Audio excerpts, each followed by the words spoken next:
But yeah, I'd highly recommend it, Jack. I'm pretty sure you'd like it. Yeah, I just haven't watched it because I'm one of those people that if something doesn't grab my attention like right away, I generally wait till it's over and then I go back and binge the whole damn thing once it's done. Mm-hmm. And I don't remember this one. It may have just completely escaped my notice on Netflix. Like, it may have just, like, completely slipped by. Because, like, I don't remember seeing the trailer for this that I just looked at, like, any of it. Like my buddy introduced it to me, but it's only because that he was a big Last Airbender fan, and when he found out that they were like same crew was basically making this, but they couldn't get a contract with anybody but Netflix, he's like, "We got to watch this now." Well, here's the thing. It may be excellent. I just don't know. Because, like I said, it seems like it's one of the ones that just completely escaped my notice, which is, I mean, it happens because I'm not as big of an anime nerd as like most people would think of with how much I know about the subject.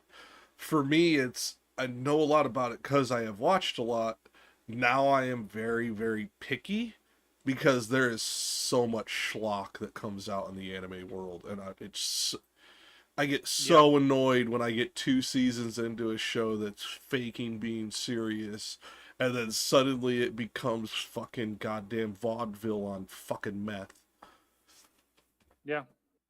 Like, Cat, I love about this show, good. one of the things I love about the show is the number of references that they very subtly pepper in. So like if you know Avatar the Last Airbender, you're gonna pick up on a lot of things that like it's very much not in your face, but they've done a very good job, I think, of making it extremely subtle, but still, easy to see if you're familiar with previous material. So did I accidentally leave my VPN up? No, I didn't. Okay, interesting. Why am I getting? I'm getting good bid rate on OBS, but hold on. I gotta fucking fix something in Studio because it's saying that my bit rate is higher than the recommended amount.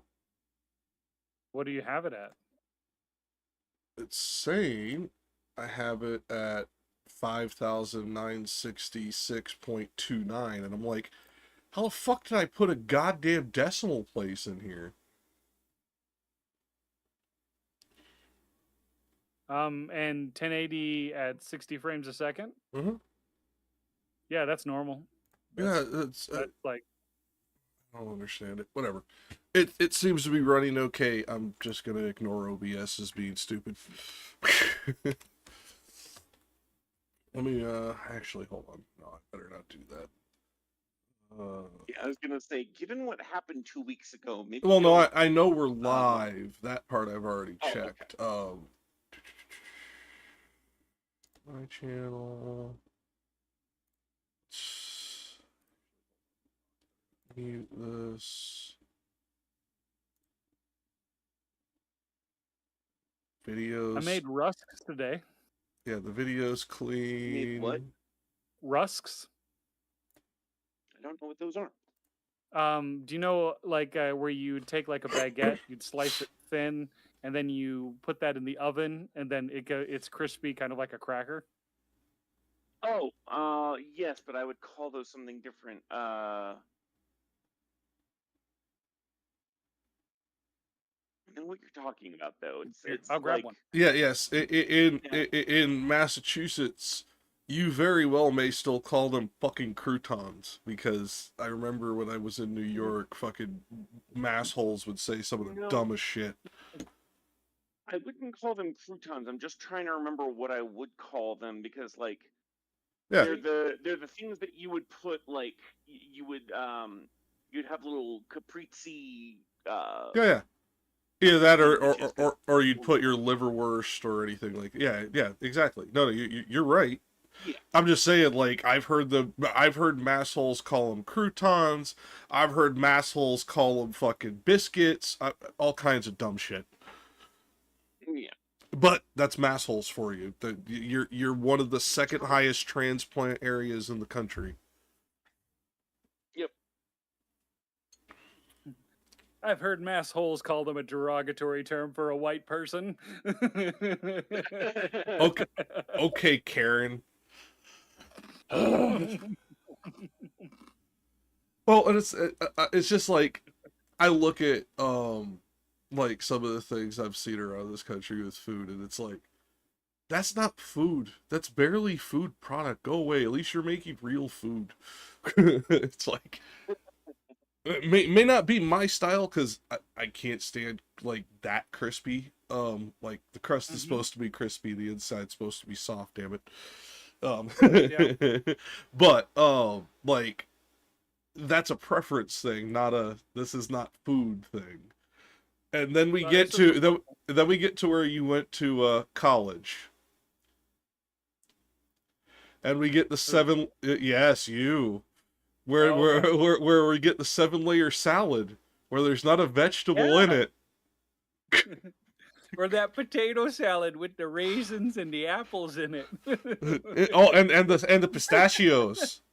Because I found them fancy pudding at the store. Pistachio pudding. Yeah. Yeah, then we get to your state at that's not food. Anything that includes gummy bears and the word salad is not food. Yeah, it is if you close your eyes and pinch your nose.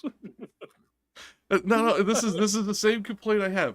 I have no problem with people calling that fucking monstrosity from the Midwest a pickle roll. I have a big problem with anybody calling it Lutheran sushi, because that's not sushi. Well, all I'm gonna say is that, like, if you called it a pickle roll, some people, half of the people in the room might go, "Huh?" But if you said Lutheran sushi, there ain't a person that doesn't know what that is. At least not from the Midwest. No, I agree, but it's still fucking dumb. Ugh. So how's your coffee coming, Rich? We haven't seen you on camera yet, so I'm guessing that's what you're doing. Oh, no, I'm just kind of piddling. Yeah, that Lutheran sushi sitting right next to the what is it? The tater tot hot dish and the lutefisk. Oh Lord. Well, let's not talk about the lutefisk. Fuck. Oh no. Oh. That's what I would call that. It's a crostini. Ah, okay. So you bring up the Italian word. Okay. I don't eat shellfish. What the hell are you talking about?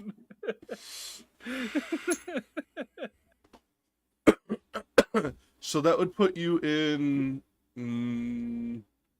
northwest region of the quad region around Boston, with the more Italian influence. I mean, you're not wrong. I am northwest of Boston, but like I've called that shit crostini since before I moved to Massachusetts. Like, yeah, but you tend to pick up the nomenclature of the community you're in. Like, there are certain things I will call by certain names since I started living in Arkansas that I never would have used before living in Arkansas. So, like, and vice versa. Ones that I have, like, when I moved elsewhere, like, used whatever they use there. Like, where I'm originally from, this is a pop. See, I've always called that soda. Yeah. But then again, most where I moved from and where I moved to both use soda for that particular drink. Whereas most of the places I have lived since childhood call it soda. This is a fucking pop to me. Like when I was a kid. Yeah. But here's the thing. You go to Texas, it's Coke. Yep. Everything's a fucking Coke. In most of the South, that's a Coke, and I thought that's where you were from, was for... I'm originally from Detroit. Oh. For some reason, I thought you were originally from Florida. Nope, lived there too, though.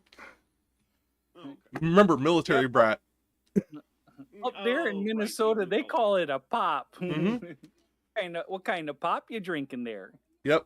And There's this. Yeah, throughout the Midwest it's pop. On the West Coast and the Northeast it's soda, and in the South it's a Coke. Okay. And you want to know something really funny? Where my parents live in Kansas, not gonna it's do on the cusp. It's on the cusp because they use it interchangeably. Yep. And if you get further north, up by North Dakota with Minnesota, then you get the sody pop. You get the IE added between the two words. Language is wild. But my camera wouldn't pick it up. But yeah, the reason and this is what, I don't know if etymologically this is true, but this is what I was told growing up when I was a kid. The reason we called it a pop is because of the particular deposit on every bottle and can in Michigan that we put, because you then pop the bottles and cans into the dispenser to get your 10 cents back for each bottle and can. Mm-hmm. Now that could just be old wives' tale, but I was told that the way it got a pop was just from the actual like cap itself, and having to like remove the cap directly from the machine. And both are probably possible. Sound every time you pop it open. Yeah, and like I said, both are very likely because we've been doing that damn deposit thing for ages. Yep. And when you're talking lexically, this would have been, when it first came out in the 1880s, it would have been soda pop pretty much everywhere for what, 30, 40 years. Then it starts to diversify out. Yeah, but what? I'm just talking linguistically. The linguistic spreads, yeah. Right, because wasn't it like originally like in pharmacies as like a drink that you had to get on tap there, and that's the only place you could get it? Yep, originally, absolutely. Okay, so this is Canto 9. I know it didn't sound like it at the beginning of the stream, but we have just been kind of like catching up because we all got here just before stream started. Now that being said, go ahead. We're on the 6th layer of that 7-layer dip. Oh yeah, and we're getting to some more interesting topics. So I did not get a chance to actually write my commentary for this week, but I did fucking research for it, so it should be interesting to try and do this off the cuff.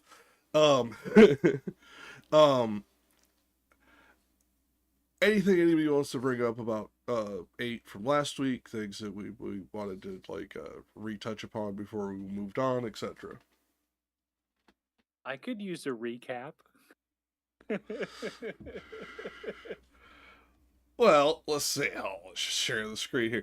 Oh, I mean, you saw my commentary, so you knew that. But, like, I mean, basically what we got into was the highly autobiographical nature of the particular work. How he ended up using particular verbiage and nomenclature here that he tends to not use elsewhere, except for when he also goes autobiographical, which is why so many of the historians and scholars call this his most autobiographical canto, so on and so forth. Goes into like his expression of the rage, despair, and the death and destruction that comes from war and all that, and his extrapolation and juxtaposition thereof as to how he places people in hell for this one. And like one of the things that I found fascinating about this the most is the one time where we don't get that there's no innuendo, there's no hyperbole, there's no you can read this two ways. It's one of the few times that he is pretty much, nah, worse shit, you're an idiot if you want it. Like, this, it's pretty much the gist of this canto, and there is no ambiguity in his message. And which for Dante is remarkable, because the motherfucker says 15 things out of 5 words. Now, the canto itself, at least in my opinion, is less beautiful, but it sees Dante taking on more of the attributes of his guide, starting to take on more of the performative anger at the damned souls as he pushes them back, that kind of shit. But you could tell, at least in my opinion, you could tell his humanist aspect still creeps in, because he's resistant, but very minorly so at this point. Yep. Oh, I actually found my limit on Miro, so I'm actually gonna have to go back and start merging boards.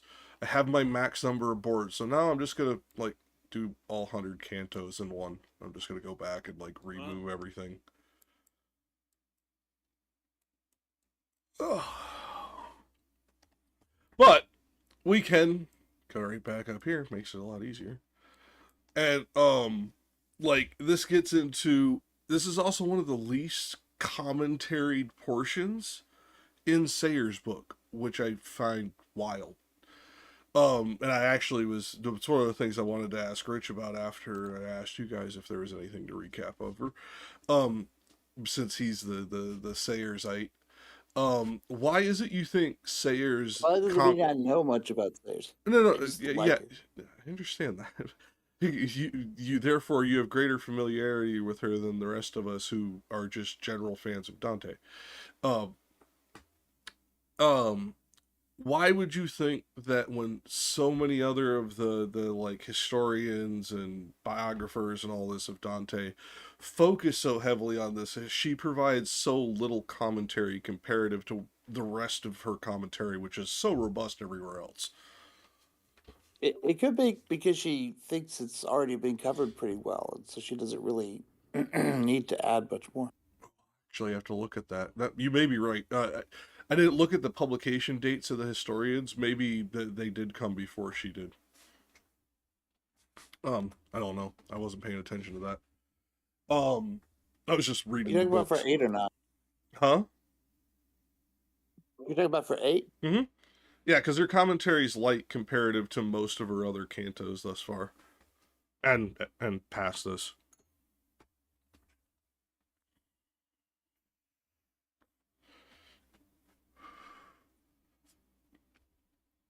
Oop, did I freeze? No. Okay.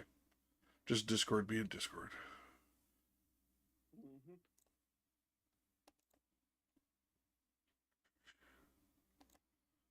So OBS. Are we again. waiting on anybody else, or is it us four? I have not heard back from Radham or Beckett, even though Beckett was on stream last night, and I tried getting him to answer, but I think he's just too damn busy doing all the shit that he does lately.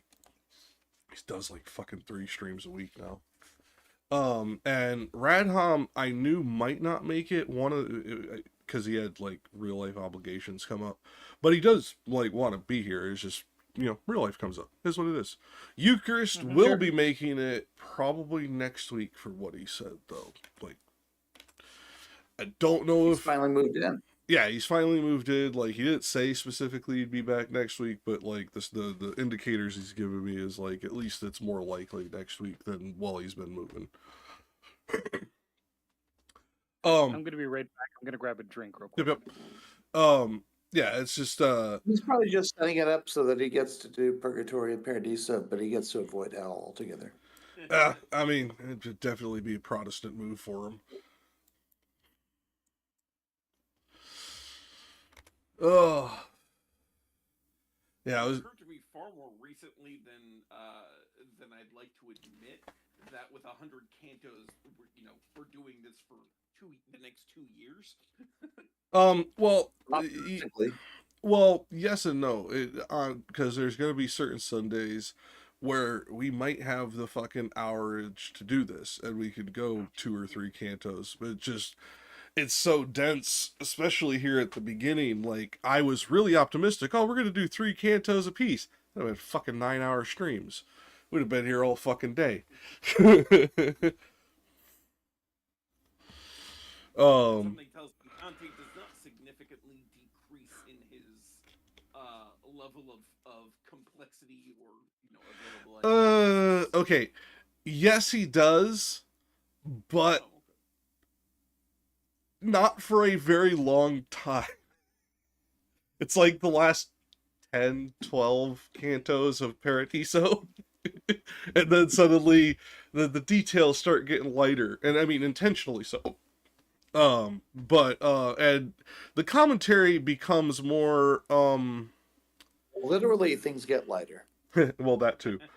But it's also the commentary tends to, in my opinion, all of them tends to go off literal on this point. They stop focusing on literal keys and they start focusing on their own religious biases.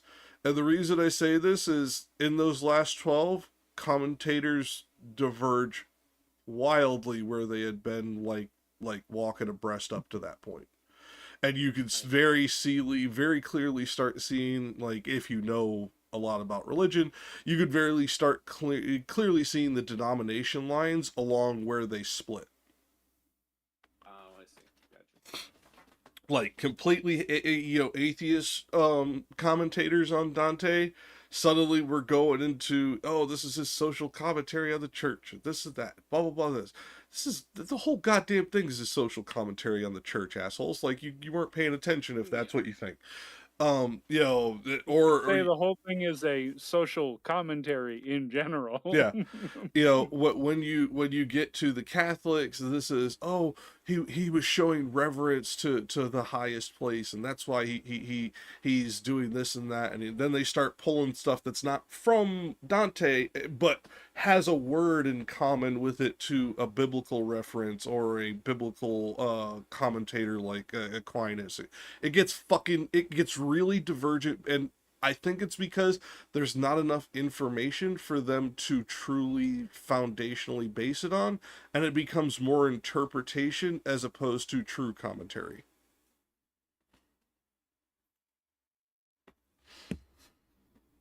Now, that being said, this week, all I can say is, thankfully, the reading starts to get a little easier for a while. This is a little less tongue twisters, a little less fucking gonna make you want to fucking bang your head against the wall. Like, why the fuck is those two syllables together? Ululations. There's less ululations. Is that what you're telling me? Actually, that would be the one I'd want to see more. But no.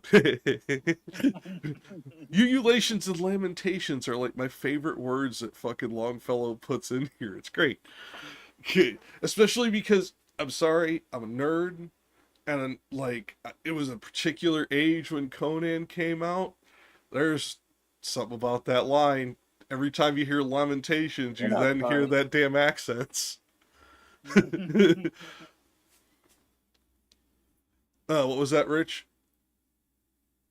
You said you were sorry. You're not sorry. No, I am sorry on this one because it has nothing to do with Dante. Because, like, what the fuck does Robert Howard have to connect to Dante? So we're not reading Lovecraft. But it's just every time I hear that word, it does not matter where it is, including in the Bible. When I see that word, I fucking hear that line said in my head.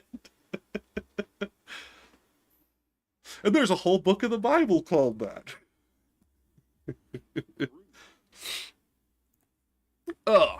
Now, that being said, and I will just scroll up for a second. Where we left off is the they were basically getting to the point where they were getting to unbar the gates of Dis. So, like, at least according to the way that Sayers ends it, the way that Longfellow ends it, he still hasn't even truly called the city Dis in the same way that Sayers does, but he does seem to have the same translative indicator that it is the gates being opened. When I looked at the Italian and compared it to the Latin, it doesn't say exactly shall be opened, but it does indicate that, like, preparation for. But that's going all the way back to the root Latin, so, like, I could be going a little too deep into that. But we have our Italian guy here, so am I reading too much into the last line of 8? Because I just went back to the Latin. Let me just go. Sorry. Let's see here. I mean, it's not saying anything like the last line of 8 seems pretty straightforward. It's, you know. Well, last lines. It's a last 4 tercet, and yeah. Oh, okay. Yeah, like I said, it just seems to be where this is. It's a progression. It is an opening, but not in the traditional sense. It seems to be more like the process of. So it seems to be like indicating the activity around as opposed to the actual action of unbarring.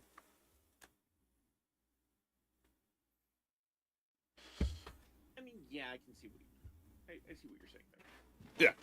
Yeah. Now, doesn't matter because if we go back to the Latin, the Italian and the Latin, that pretty much says that this is a good interpolation that they did, even if it's not an accurate translation.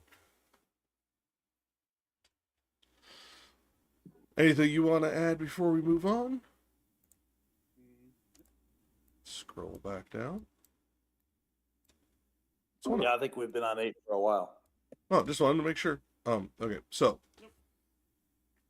who would like to start reading? And at least from where I was breaking it down, it looks like whoever starts reading, we'd be going until line 27. Okay, I can do that. Alrighty.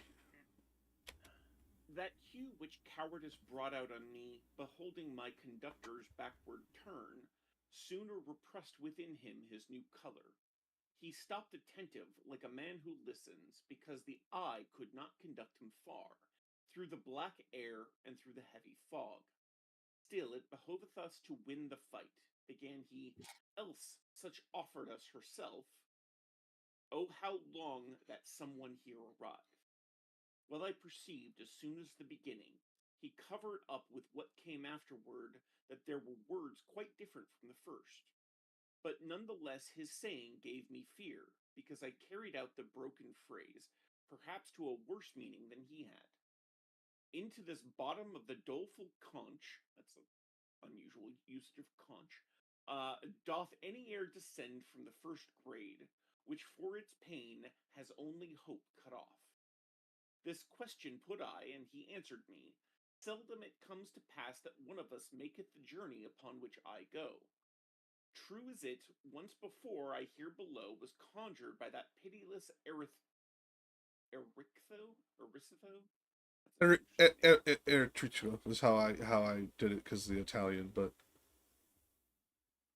Well, I mean, the Italian is Editon. I didn't look at the Italian that way. Yeah. I did it bad. I did it in my head badly. Yeah, Conjurato de quelle riton crud. So yeah, I'm gonna go with Eric though, but I don't know that name.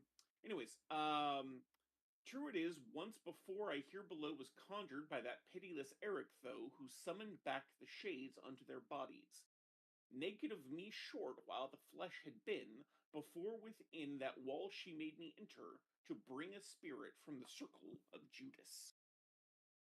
And this is probably the most damning that he gets in this particular canto. It's why I stop here, because when we start talking Catholics of the 14th century, Judas is pretty much as bad as you get. There's this is a highly significant Catholic imagery he's putting in here that kind of goes over the head in a lot of Americans because we're about 50-50 split on Catholics and Protestants. And Judas is very different in the Protestant religion.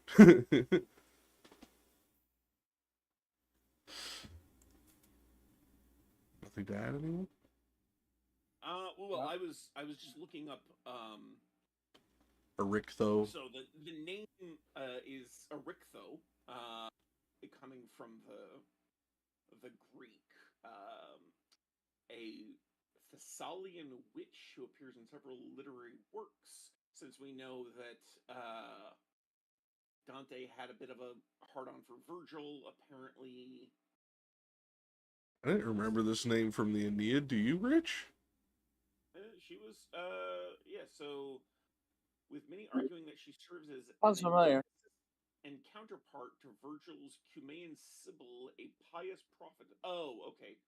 Okay, so the name's not the same. Okay, I was about to say, okay. I was Well, like, yeah, no, she's Eritho's role in Pharsalia, which what is that? Oh, Lucan's poem Pharsalia, which talks about the Battle of Pharsalus, or at least in part. okay, Yeah, so many literary scholars apparently argue that Eryctho in Pharsalia is an antithesis and counterpart to Virgil's Cumaean Sibyl, a pious prophetess who appears in the Aeneid. So apparently she's basically like a foil to a character that Virgil has. interesting. Okay. Yeah, I was about to say I didn't remember that name in the Aeneid. It's been years, but I didn't remember that name.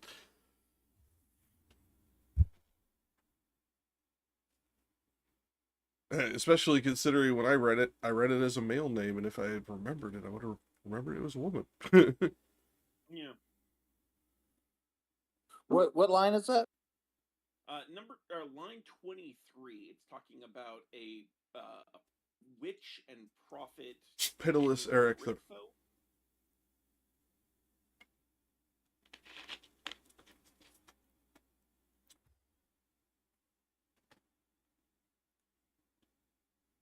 Yeah, I just didn't remember the name from the Aeneid. So like when I read it, my fucking Anglo-Saxon bias, I took that as a European, like a Western European name, not a Mediterranean name, and therefore put Well, and Musa says that heartless witch, which I guess that would make me think of a woman as opposed to a man. Yeah, so basically what this is saying, and kind of the description given elsewhere, is that because Dante is now questioning Virgil's ability to guide him through So hell, hold on a second, he's asking him Jack. if he's gone through this before. Sorry, what were you saying? Go, Oh, I was just go moving. back up because if you read Sayers literally says she. Yes. Oh, So Dante is asking Virgil if he's ever been through hell before, and Virgil's saying that yes, he once went to the lowest circle of hell to retrieve someone for this particular witch's one of her rituals.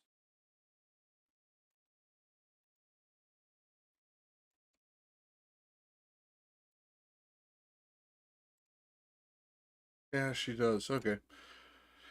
Ugh.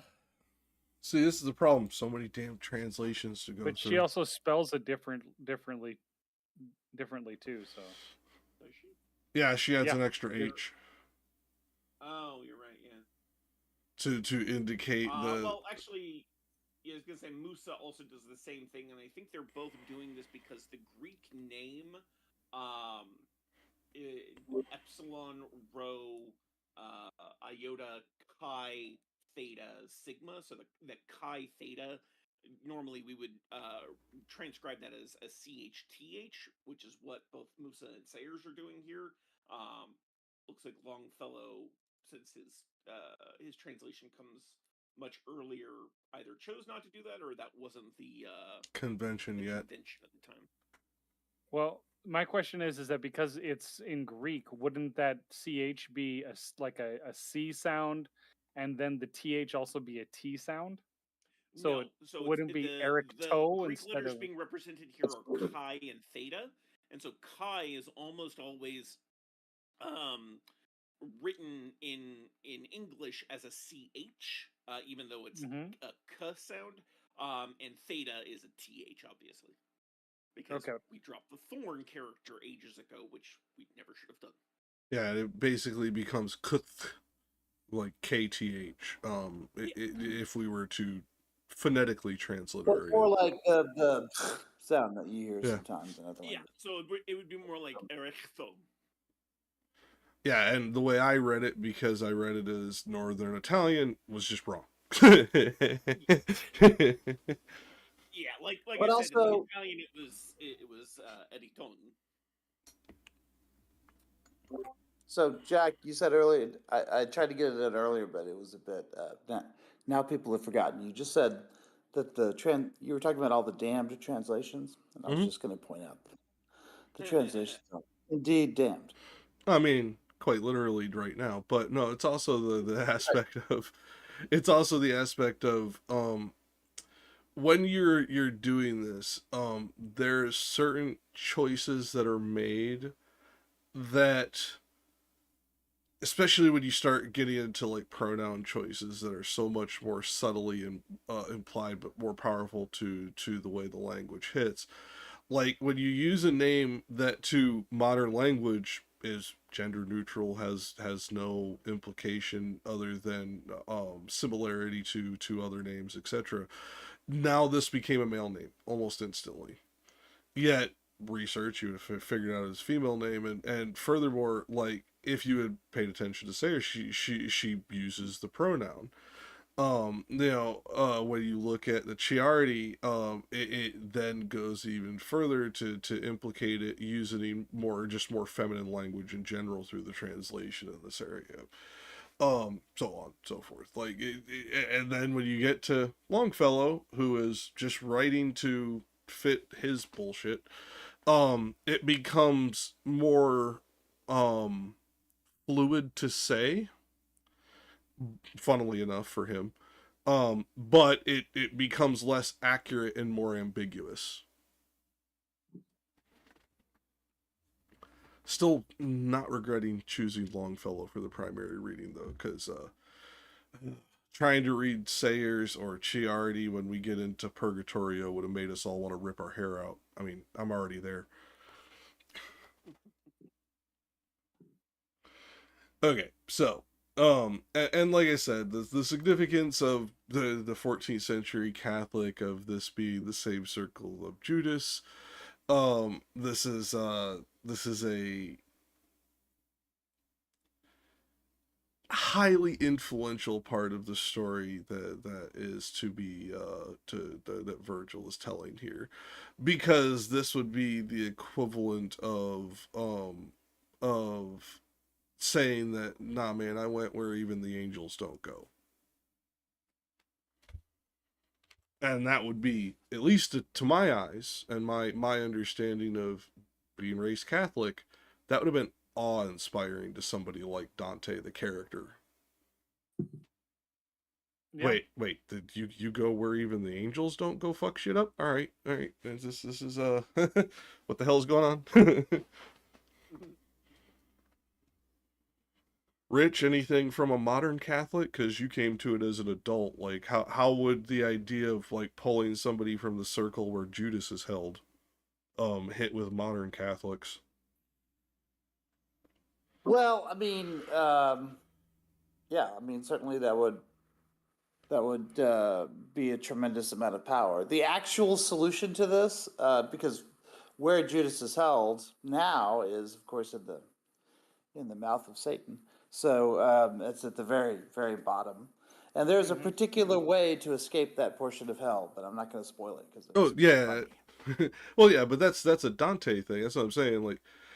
Like to me, this is one of those things that, at least in modern times, it loses a little bit more of its power because You still hear you, but I'll be right back in a minute. yeah, it loses some of its power, and this isn't a bad thing, but it loses some of its literary power because we have less overall devoutly religious people, and therefore when they think about this, it becomes more of an abstract as opposed to a literal of, oh shit, you went to the place where we keep the most like fucked up people in all of history, the person who literally betrayed the savior, and you've come back and done this. Like that's like, as I was sitting there reading this the first time, fucking many years ago, like that scene actually gave me the chills. The idea of that, like, I was still a Catholic when I read this the first time, and that gave me the chills. So, as someone who's never been a Catholic, the level of disdain that is placed on Judas for what he did has always seemed wildly, uh, what's the word I'm looking for? Disproportionate. overreactive. Disproportionate, yes. The amount of shit Judas gives for what he did has always seemed wildly disproportionate. Like, yeah, okay, he betrayed the Savior, but like, if you go back through history, this predicted to do that. well, yeah, but if you go back through history, this disdain does not start in the early church. It starts about the eighth century. Okay, all right, that makes more sense because like when I don't know the exact reason. I just know the when. Yeah, when I was Yeah, sort of. I've noticed that things, you never really got all the hatred for Judas. Like, yeah, people were like, yeah, he betrayed Jesus, and then moved on. Like, no one ever really. Yeah, I think a lot of it has to do with I've noticed this like today, like with conservatives, often it's not so much what you did, but who you did it to that seems to matter, right? Like just this week with the whole Kyle Rittenhouse thing, which was freaking weird. All of a sudden, for a hot minute, he was like a villain among conservatives, and all of a sudden they forgot that they were okay with him killing people, and like they were like calling him a murderer and stuff. It was really funny because it wasn't what he he had did. the Like, goal to say he supported Ron Paul for president. right? Yeah, exactly. And So specifically really because he's more pro 2A. Who cares? Like it was dumb shit. Yeah. It was we paid for your fucking criminal defense. You owe us. That's all it was. It was dumb shit. Yeah. But also like so that's the way it is here, right? Like it's not a reflection of what Judas did in particular. It's more a reflection of the perfection of his victim. Yeah. And well, so the gap between the two.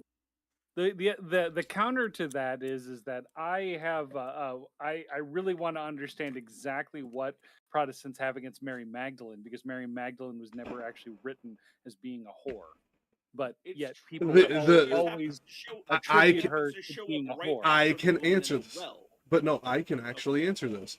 In the 1700s, this becomes a very, very prominent aspect. And the reason behind that is in the 1700s, there were apocryphal documents found that suggest that Mary Magdalene was the wife of the Savior, and they didn't want anything to do with that, and therefore a smear campaign kicked up. Right, but what I'm saying is that like Judas gets a bad rap, but Mary Magdalene gets a pretty bad rap as well too. Oh yeah, she just gets straight up fucking like deified and demonified. It's fucking it's ridiculous. But that is the reason. It is the 1700s, and basically an apocryphal document got found that people suggested. By the way, it doesn't. I've read it. But suggested that it said that Mary Magdalene was the wife of the Savior. Now, there is another apocryphal document that says that very specifically, but not the one that they were mauling about at the time. So the other thing that bothers me about the whole Judas thing is in basically the same breath, Jesus also tells Peter that he would deny him 3 times, and then he does so, but like, you know, Peter is literally the head of the church, and the, you know, in the more mythologized portions, the, you know, entryman to the gates of heaven. So like first pope was also, yeah, exactly, like first pope. He's the what is it? He is the key of the church, or I don't remember what the rock of the church. Rock of the church, and like, yeah, he's said to be at the gates of heaven, but I'm like, he also did some horrific shit. Like, it's not as bad as selling him out to isn't there selling him out to the Pharisees, but still, like, you know, denying that you even know him while he's being persecuted, still pretty bad, given you're supposed to be like his number 1 apostle. Well, what I was going to say is, isn't this kind of like culturally appropriate for Judaism?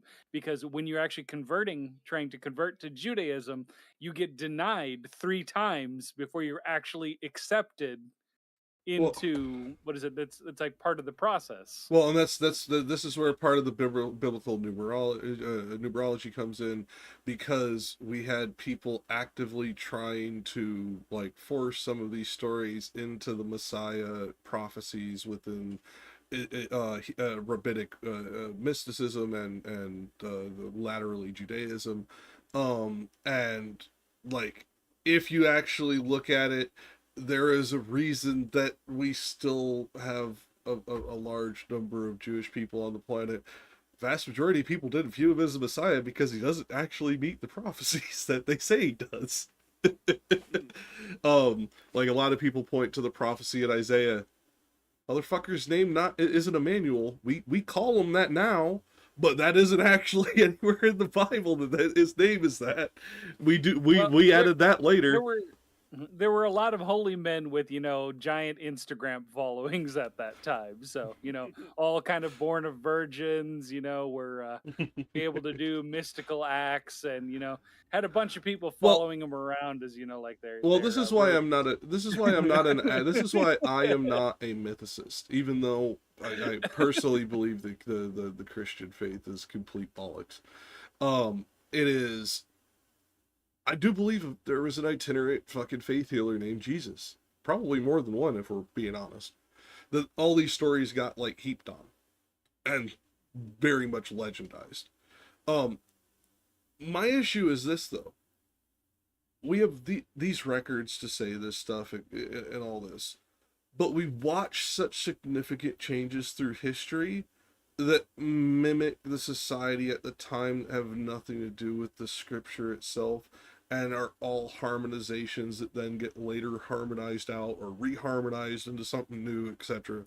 Like it makes no sense, because if you go by the earliest teachings of the church, Judas was not a villain.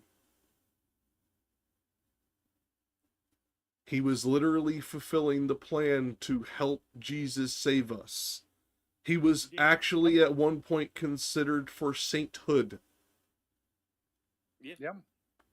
Like, this is why, like, it's specifically the fact that Jesus prophesied that he would betray, or that Judas would betray Jesus, as, like, it is a key element to Jesus getting to the point where he needed to be for the salvation to occur.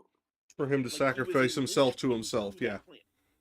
Yeah, like, he was a linchpin for this plan to occur. So to demonize him in this way, like, yes, Judas is said to have been so, so distressed by his own betrayal that he takes his own life, whether that's by hanging or by cutting his own entrails open is in some contention. But he's so distressed by the betrayal later that he kills himself. But, like, he was predicted very clearly to do this, to the point where he was like, no, I would never do this, and then immediately does it. And, like, I don't know if anyone has ever made the argument, but I feel like an argument could be made that had Jesus not said anything, he wouldn't have done that.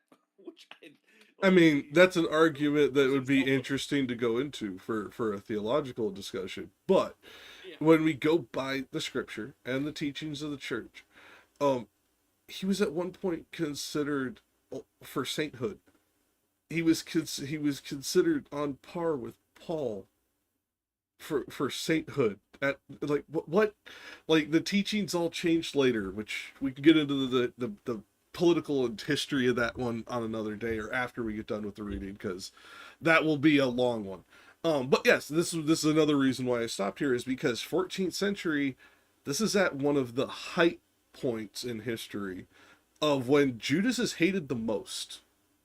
In fact, there is certain books outside of like this fiction and scholarly theological works that use Judas as an insult at this particular point in history as a colloquialism. I mean, I've even heard Judas used as an insult in more modern things, like it's yeah, but that's what I'm saying. It starts here. That's what I mean. This is one of the height points where, like, I mean, We have books from the there's a 14th. Well, heavy even metal now, band. technically, There's a- it's not, there's right? a- Because there is no canon of the damned, right? There's only a canon of saints. The church points this out all the time. For all we know, there's nobody in hell. Also true. According to the Vatican. So. I mean, that's also Well, true. I was just gonna say that they So wait, the also Vatican is made a open to heavy metal universalism? band. That's interesting. They, No, I was they're gonna say saying made a they heavy can't make the band judgment. called Judas Oh, Priest. okay. You know, so I mean, that's also a good fucking meme to put it. But no, it is, even the Pope is not permitted to make that judgment. Even if a Pope himself excommunicates somebody from the church, that is not a guarantee that that person is going to hell. I mean, because that judgment by their own logic, like the way that you know somebody is in heaven is the miracles and all the other things, they have to do to prove that somebody is a saint. But there's no way to prove somebody's in hell. Like there's not like miracles performed by the damned that can justify these things. Now maybe the the Satanic Church could provide that canonization. No, we do not need to do any LaVeyan shit here. Thank you very much. That dude was out of his fucking mind. What I was gonna say. Was the Satanic Temple, not the Church of Satan. But he's the one who created the Satanic Bible, which is why I brought up LaVeyan shit. Yeah. So what I was going to say is that this makes sense because God can pull anybody out of hell that he wants to, but I don't think God is necessarily going to send anybody from heaven to hell. Oh no, there is a story about that though. I was about to say, technically, actually, I was gonna say there is one person who we know he did. Well, not know, but like the text heavily suggests he did that too. About, you mean pulling someone out of heaven? Oh yeah, right. Yeah, sending someone from heaven to hell. Like right. One being that we that person might show up in this text, right? No, I'm not talking about beings. I was talking about like humans. Not angels. Well, okay. No. Technically, okay. So this is where, in church mythos, is it apocryphal? It apocryphal? Technically, but only partially, because it is referenced in canonical text, but it is canonical text referencing apocryphal text. There is technically a human that is sent from heaven to hell. That is referenced in canonical text. It is done, but it is only done once. Curious who this person is. Enoch. Oh. Enoch gets to see both heaven and hell, and then sent back to earth. Right. Well, he sees it, but doesn't mean. It specifically says in the Book of Enoch he is physically transported to these locations. He is taken bodily there, not in spirit, not in mind. Bodily, he is carried there. No, what I was getting at was that in this sense here, God can pull anybody out of hell that he wants to put them in heaven at any time. Or into purgatory. Yeah, exactly. Right. But anybody who is dead. Yeah, there's no posthumous damning. Yeah, right. That's what I'm getting at. So, I mean, it makes sense that the church can say that this person is definitely in heaven and not say that this person is definitely in hell, because God can pull anybody out of hell that he wants to. Mm-hmm. Well, to be more accurate, Jesus, but that's a really nitpick. When you're talking triune. Yeah, Jesus is God. Well, he's one of himselfs. Yeah. And I did just get confirmation. We will have a Radhom next week. He just had work early this week. I wasn't sure. I had asked him yesterday. Okay. This is a linguistic question, but when referring to the Trinity as singular and as as three beings, when we're talking about himself or himselves, can we just say himselfs? And then that works? No, because if we go by the funnily enough, no, you can't. Because if you go by the original language of the scripture, there is gendered language associated with God, the Holy Spirit, and Jesus, and they're not the same.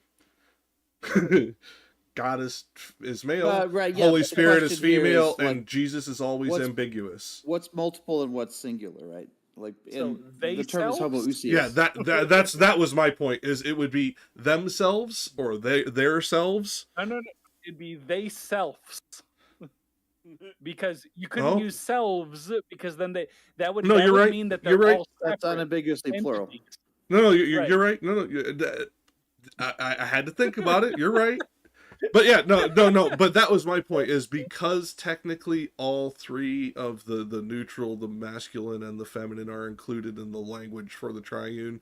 Technically, that you can't use one for it the way they do, but we do. Oh, that's neither here nor there, though. That was just like technical language, since we're going that far back. Now that being said, I will pick up the reading.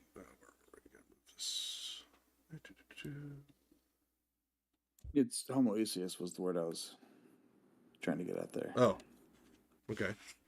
One being, three persons. Well, we can get into that logical contradiction later. They selves. That is the. Damn it. I'm about to start reading. You're making me laugh. Okay, so that is the lowest region and the darkest, furthest from the heaven which circles all. Well know I the way, therefore be reassured. This fen, which prodigious stench exhales, encompasses about the city dolent, where now we cannot enter without anger. And more he said, but not in mind I have it, because mine eye had altogether drawn me toward the high tower with the red flaming summit. Where in a moment saw I swept uprisen the three infernal Furies, stained with blood, who had the limbs of women and their mien, and with the greenest hydras were begirt, small serpents and cerestus, with their were their tresses, wherewith their horrid temples were entwined. And he who well the handmaids of the queen over everlasting lamentations knew, said unto me, Behold the fierce Erinus. This is Megara on the left hand side, she who is weeping on the right, Alecto. Tisiphon is between, and then was silent. Okay, so like now we are getting into the specific names of the Furies given to from Greek mythology, and more specifically he's giving them in a very specific order. The significance of also what's up? We also know exactly why you wanted to read this section. Yes, Lamentations. You're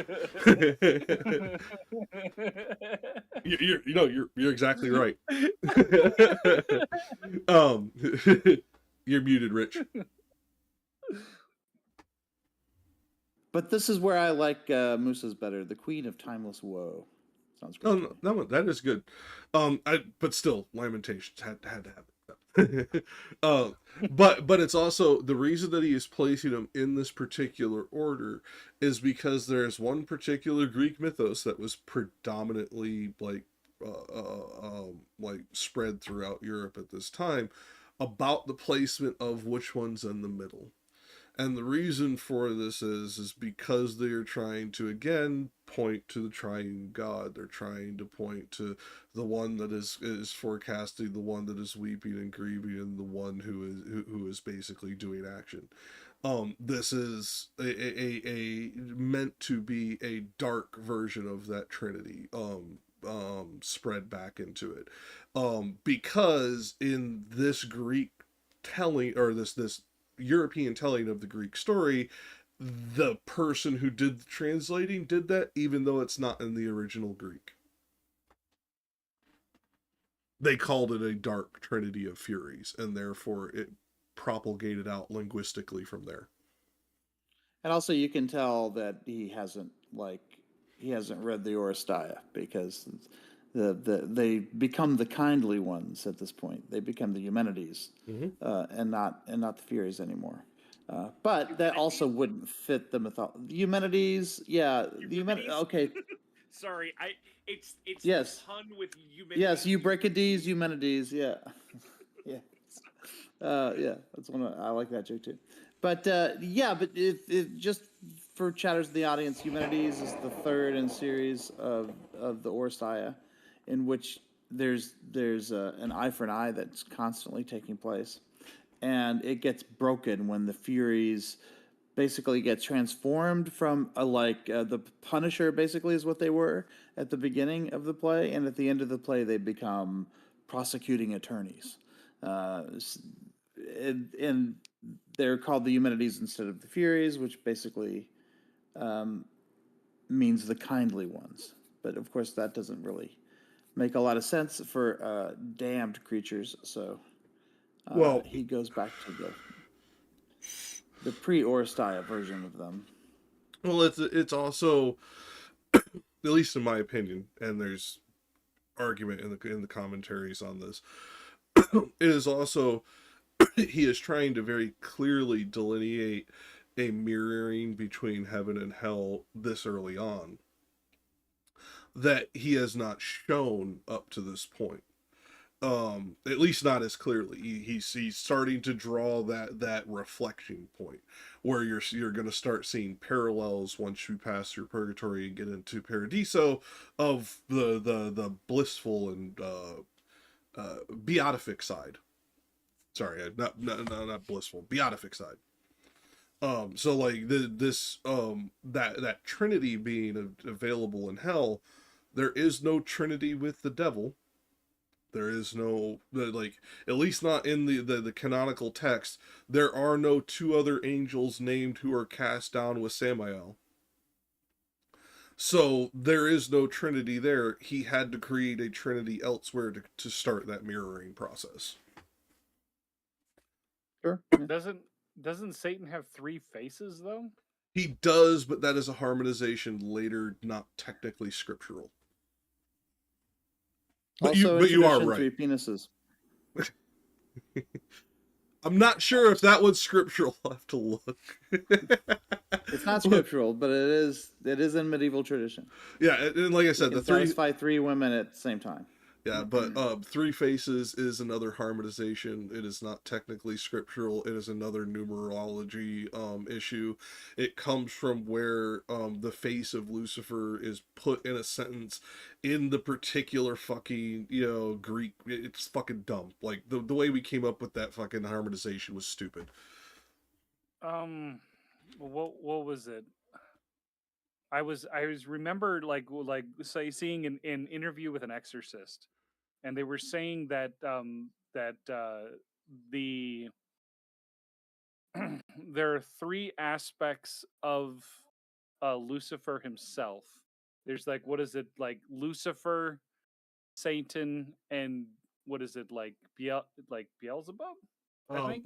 What was Beelzebub, Baphomet. There's it depends on which exorcist you're talking about, which one they'll say.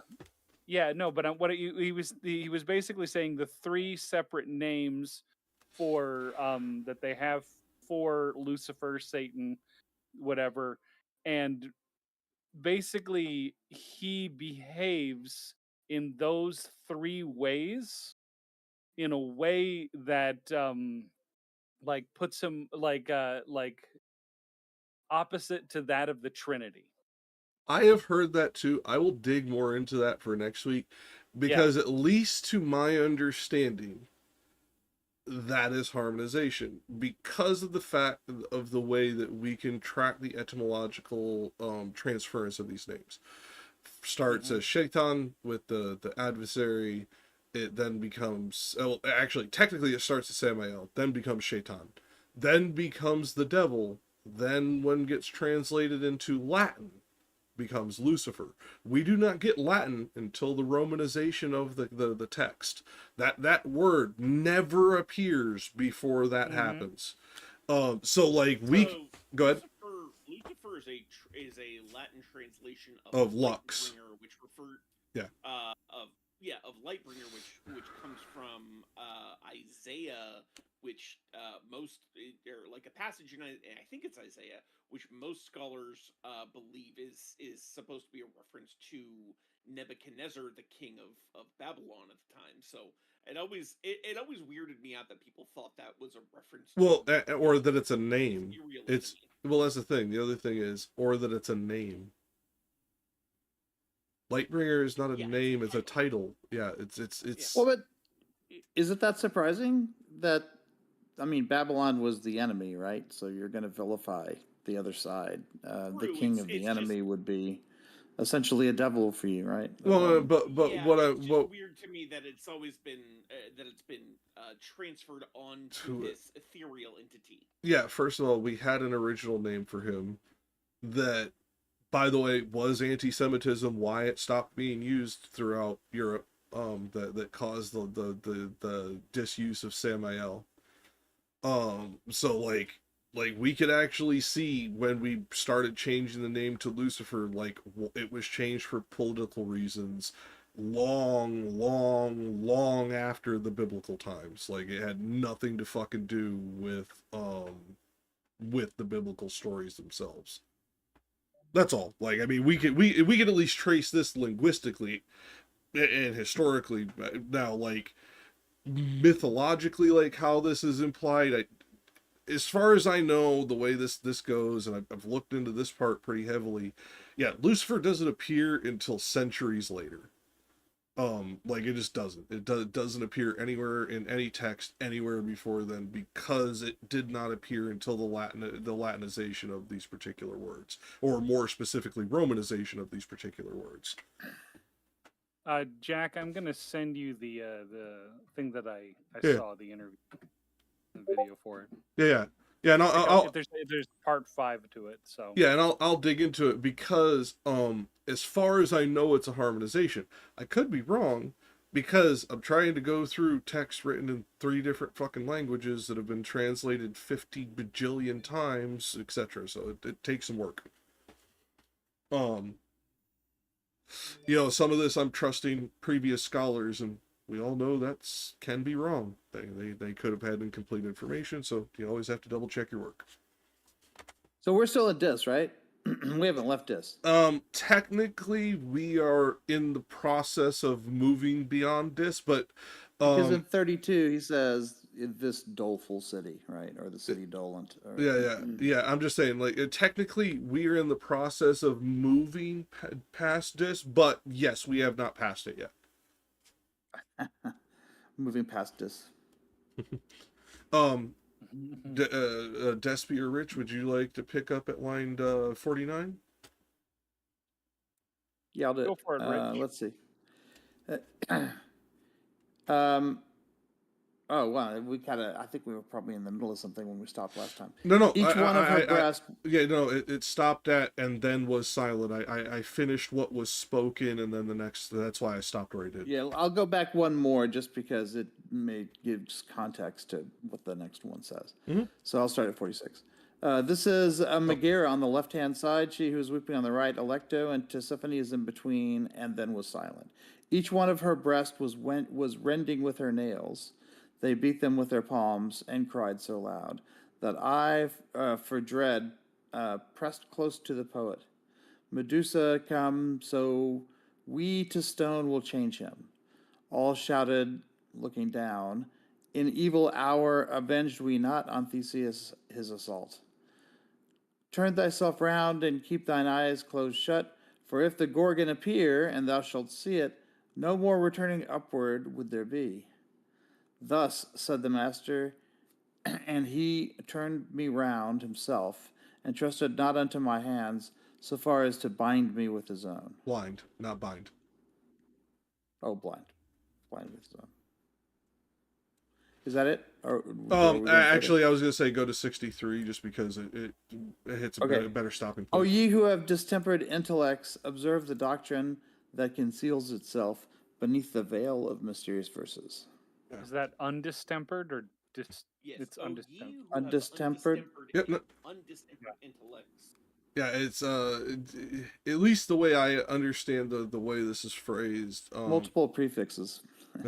Well, it's also with the way that this is done. It is meant to cause a discordant jar and focus on the subject.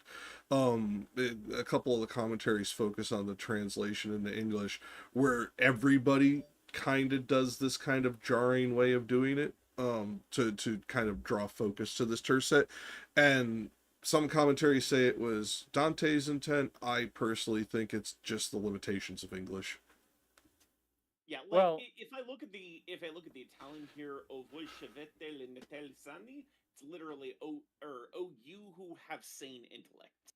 Yeah, Like, that's what I mean. yeah, It seems like the yeah, limitations of English, not actually the intent of Dante when I look at it. no, The two I prefixes could literally cancel each other out, right? You could just say tempered instead of undistempered.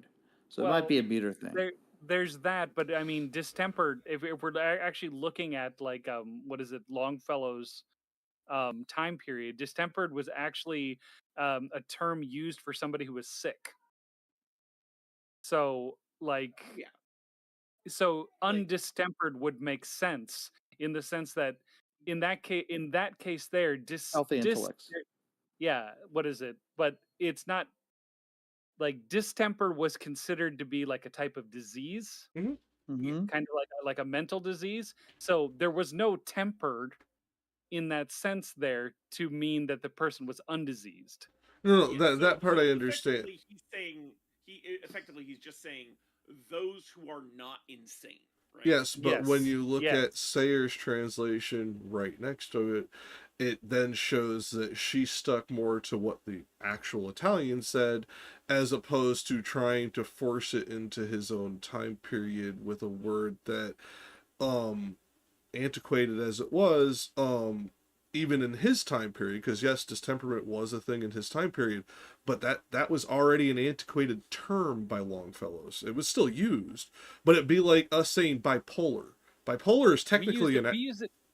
We use it to this very day still when we're speaking about animals that get like certain sickness, especially with cats. We call it distemper. but it's still, it's antiquated. We don't use it in Yeah. the colloquial sense that Sounds it like a was. job for Google Ngram. Yeah, please do.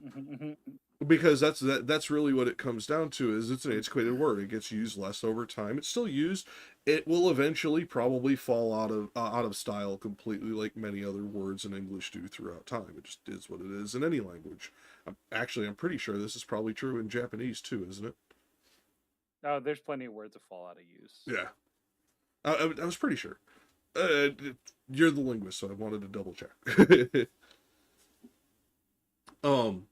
But to me, Rich was right. It's a meter thing. And it was discordant because of the fact he's trying to talk about sane minds in hell. Like, that's supposed to be the juxtaposition here. Nobody in hell is supposed to be. Sounds like Good. sounds like an oxymoron. Yeah. Well, and especially considering where they're at. well, and that's why so many of the commentaries like point out that it's jarring for a reason. It's supposed to be visually jarring, much like the one previously, in, what was it, Canto VI, where they use a particular juxtaposition of contrary meaning, contrary words back to back, to essentially create an oxymoron that didn't exist before. Yeah, see. Now, and also it's like the way Musa translates this, it makes it a little bit clearer to me that I think in this case it's almost as if Virgil is speaking to us, the audience, because he's saying, just to kind of translate it into a modern sound, um, all of you whose intellects are sane, look and see the hidden meaning beneath the veil that covers these strange verses. Like it's pointing out almost in a self-referential way how difficult some of these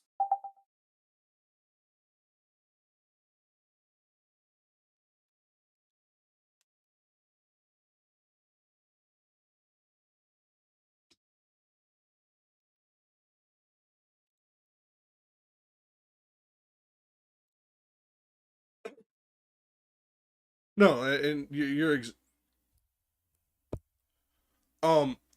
I do not feel you're wrong, and I'd say with his tendency to do so, if it is not intentionally so, it could have been subconsciously so because he does it so often through the rest of this poem. Um, now I go ahead.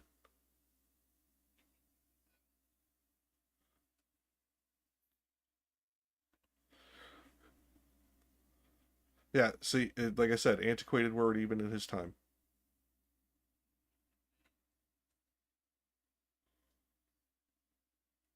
Yeah, that's when Despy's talking about when we started using it as a medical diagnosis for animal husbandry. Uh,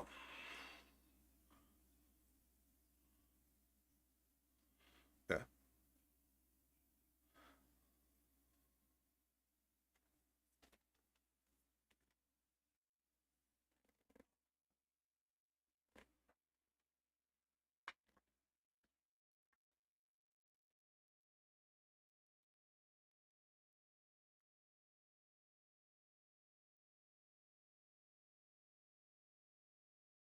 yes. Now, I am still here.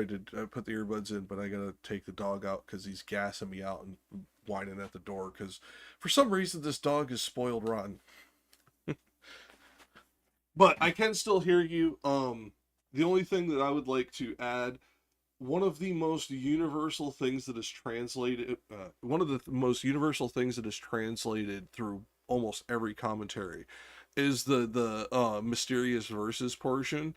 And the reason I think this is significant is at the height of the 13th and 14th centuries is when we get the harmonization of the Lord works in mysterious ways, becoming a staple within the Catholic Church.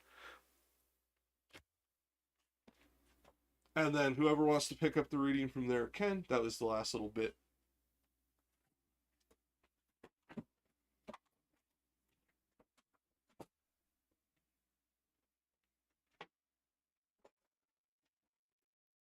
Um, actually, let me move this screen. No, I because of the way I've been doing it now, it does not. Let me move this down. Um, uh, where?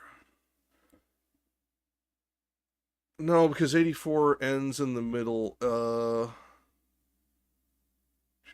Where is it? Yeah, I was about to say it's 87 or 90. It's 87.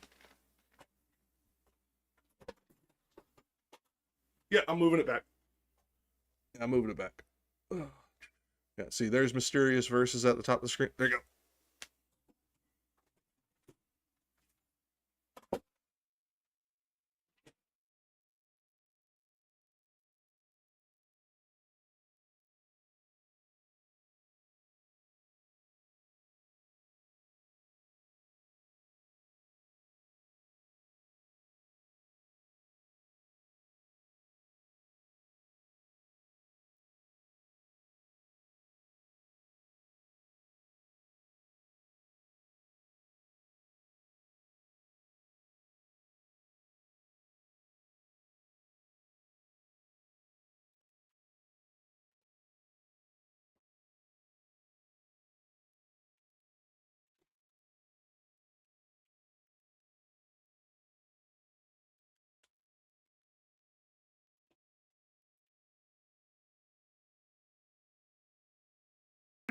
Even as the frogs before the hostile serpent across the water scatter all abroad, until each one is huddled in the earth.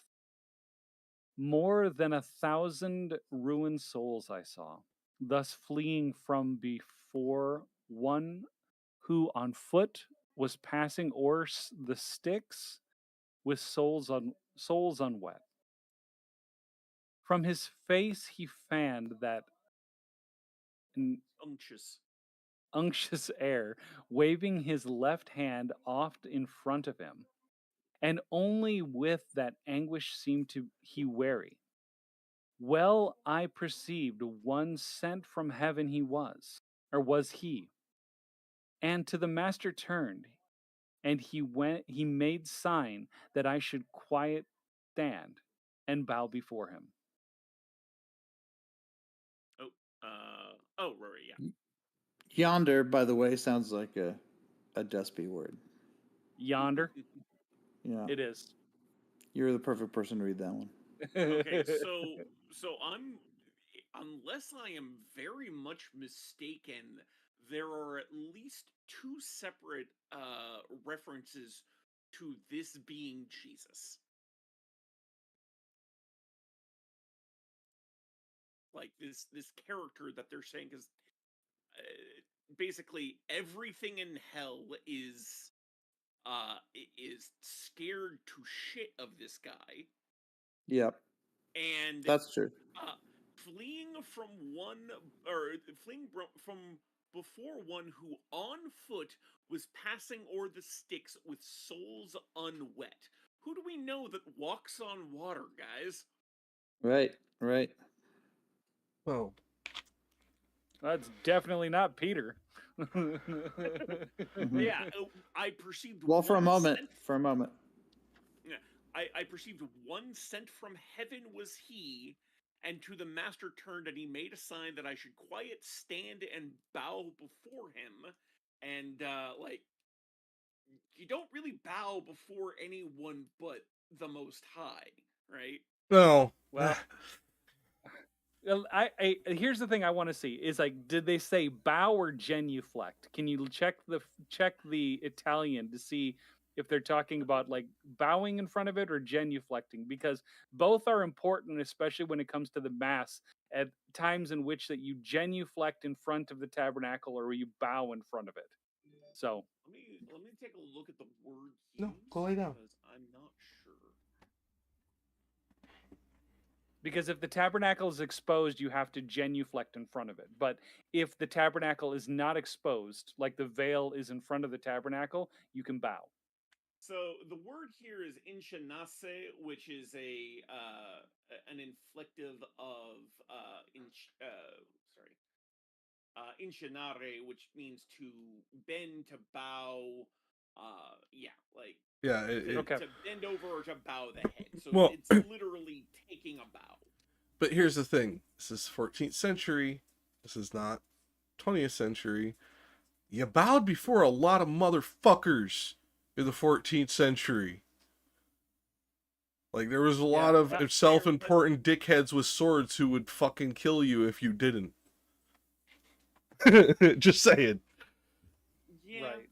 it's a fair point. Yeah, but in hell in particular, the rules are different, right? Yeah, I'm just saying it's less of a significance to them as it is to us. The significance to them is kneel in this time period, because you kneel at a pew, you kneel during the Eucharist, you kneel during a blessing. You don't just bow. Right. Well, no, but like, Well, and that's why like- you were like looking I for was saying- genuflect, which is kneel at Right. this time period. Well, yeah, but I mean, it's like when you genuflect is different than kneeling, because like genuflect requires you to also bow your head at the same time, but you're on your knees. Prostrate, yeah, where prostration, yeah, I should say. Right, but I mean, like, kneeling doesn't imply prostration. Okay, for those in the audience who will watch this in the future, the visualization of this that you can see is certain cardinals during certain ceremonies in the Vatican do this before the Pope.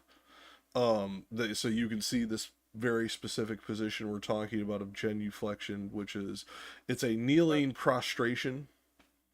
No, I'm just talking for non what. No, but that's not genuflection is, what is it, taking a single like a single knee. Mm-hmm. Like yeah, it's like you take a single but then knee you bend and then forward. bow your Yeah, head. but it is the kneeling. prostration you're talking about is fully face first on the ground. No, the cardinals only take one knee. You're talking about the bishops. Purple hat is the ones who lay down. Red hat stay on one knee. Oh, okay. Sorry. Just to like clarify the difference in the meanings here. So genuflect literally is from the Latin meaning to bend the knee specifically, and in this Mhm. case, ingenase refers to bowing the head. So for that reason, these are two very Yeah. different. Which is why I say actions. you bow before a lot of pricks. You only kneel before certain. The only thing is like the reason why I bring this up with genuflection is that like genuflection is super important during mass whenever the tabernacle is exposed, 100%. which is exposing the body, blood of Christ, No, whatever. no, So yeah, like 100%. No, you're so right. my thing is that it seems strange that they're bowing if this is supposed to be like a what is it, the figure of Christ. It seems like a genuflection would be more appropriate for what's going on. Perhaps, but perhaps such reverence is not meant to be shown on the soils of hell, because nobody in hell did so during Jesus's first progression through. Right, but it's God. I'm just trying to give you why Dante may not have used kneel, because the significance, if he was trying to say what you're saying, he would have said kneel rather than bow. Well, one of they selves showed up, so I'm saying is that. and I do apologize for any of the audience who are religious. We are very irreverent on this because we have multiple religious people on here of different persuasions. One who is pseudo-Catholic, one who is Reformed Catholic, and one who is current Catholic. And then you're Protestant, correct? Yeah, like Well, I've as only close ever to grown up Ken. in a Protestant. Yeah. Yeah, I've only ever grown like my only religious experience really has been within Protestant traditions. And I'm a religious nerd who is an anti-apologist who researches this shit a lot, because there's a lot of lies that a lot of religious people say to convince a bunch of people to do shit that they shouldn't, as opposed to like just using the words. Like if It's you're for your own good, okay, Jack? and I was confirmed and We're never lying for your benefit. excommunicated, so I'm Catholic no matter what I do. Well, I just said That's true. pseudo-Catholic because of the Society of Pious thing. Because the word Catholic literally describes where you're from, not where you're going, right? It means from the whole, kataholos. So yeah, if you come from the Catholic Church, then you are Catholic, like by definition. Yeah. And Unless you are excommunicated. Nothing you can do about it. Ha ha ha. well, and they Yeah. can, they, Well, I'd have to get myself excommunicated. That's the only thing I can That's do. true. well, and you Well, can but no, you're still you, from the whole. You're still Catholic. no, You're no, just you going to can, hell. no, you can be removed. You can truly be an ex-Catholic. I am. That's why I only say I'm a Reformed Catholic, because I have not done this. You Unless can you have time request your travel name. capabilities, No. you can't stop where you come from. No, it's not that. You can request your name be removed, which is essentially a requested excommunication, much like the Mormon Church does, and then you are no longer considered part of the whole. You are other. Damnatio memoriam. I think that's the name of it. But yes, you can have your name removed. I just never bothered doing it because it costs fucking money. It's effort that I don't fucking feel like giving these assholes. I'll just keep kicking the shit out of every apologist they send. They don't send their best. It's a lot of Look up the paperwork. etymology here. The roots from the Greek kata and holos. Kata means according to or in accordance with, and holos is the whole. So it's not so much from the whole as in accordance with. Well, literally speaking, though, that's what it means. Like descending down from the whole would be the more accurate way of putting it. Downwards from the whole, I could see that. Yeah. Well, if you ask any priest, they'll say that Catholic just means universal. So yes, that is. I mean, the ancient Greek word Katholikos is literally means universal. Although in what sense we can say that just because the concept of the universe didn't really exist in ancient Greece, but yeah. Right. I'm just saying that if you walked up to any Catholic priest anywhere, anytime, and asked them like, "What does Catholic mean?" They're literally going to say it just means universal. Yeah. They will say that. I mean, but that is okay. Okay, so before we detract too far, I'm just going to point that out. That is a harmonization from the 15th century. Yeah. I could even point you to which church father did it. No, damn it. Sorry.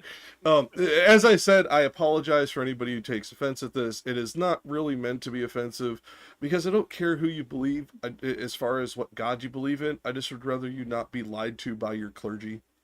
And that's my biggest The problem. translation I'm telling you about is really from, it's really more the 5th century Attic Greek that I'm using for that. Yeah, and You know, which is why, if anything, it might be too old of a translation. Well, no, but this is it might be that the church understanding of it comes from a newer version of it. no, that would be the other. Probably No, Koine. that would be the wrong way. If their understanding comes from Koinic, would actually be contraindicated because of when they started. They would have they would have had Be right back. yeah, they would have had the older understanding of the language. They would have.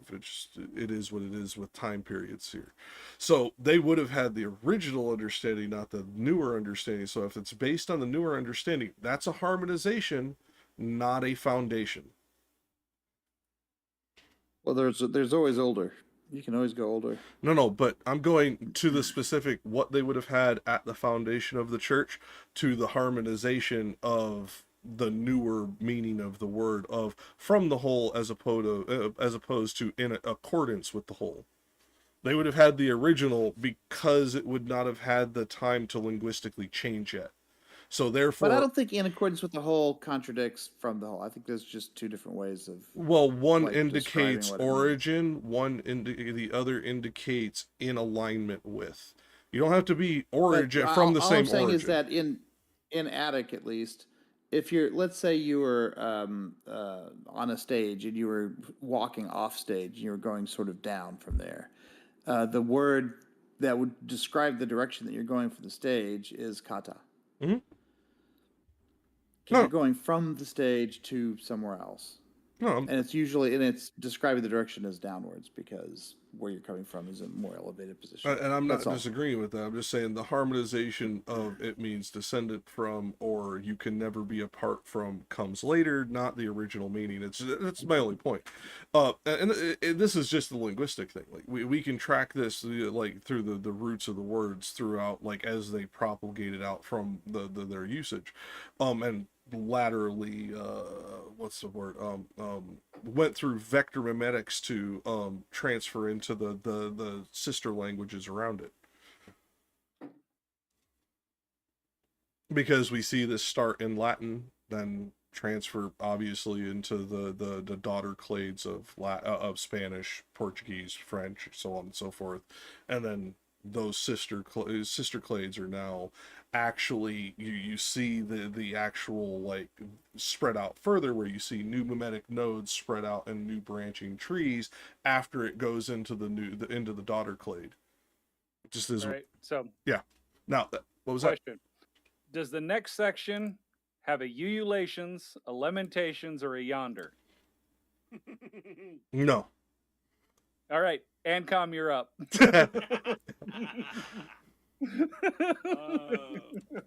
We stopped, was 87, right? Yeah, there it is. Yeah.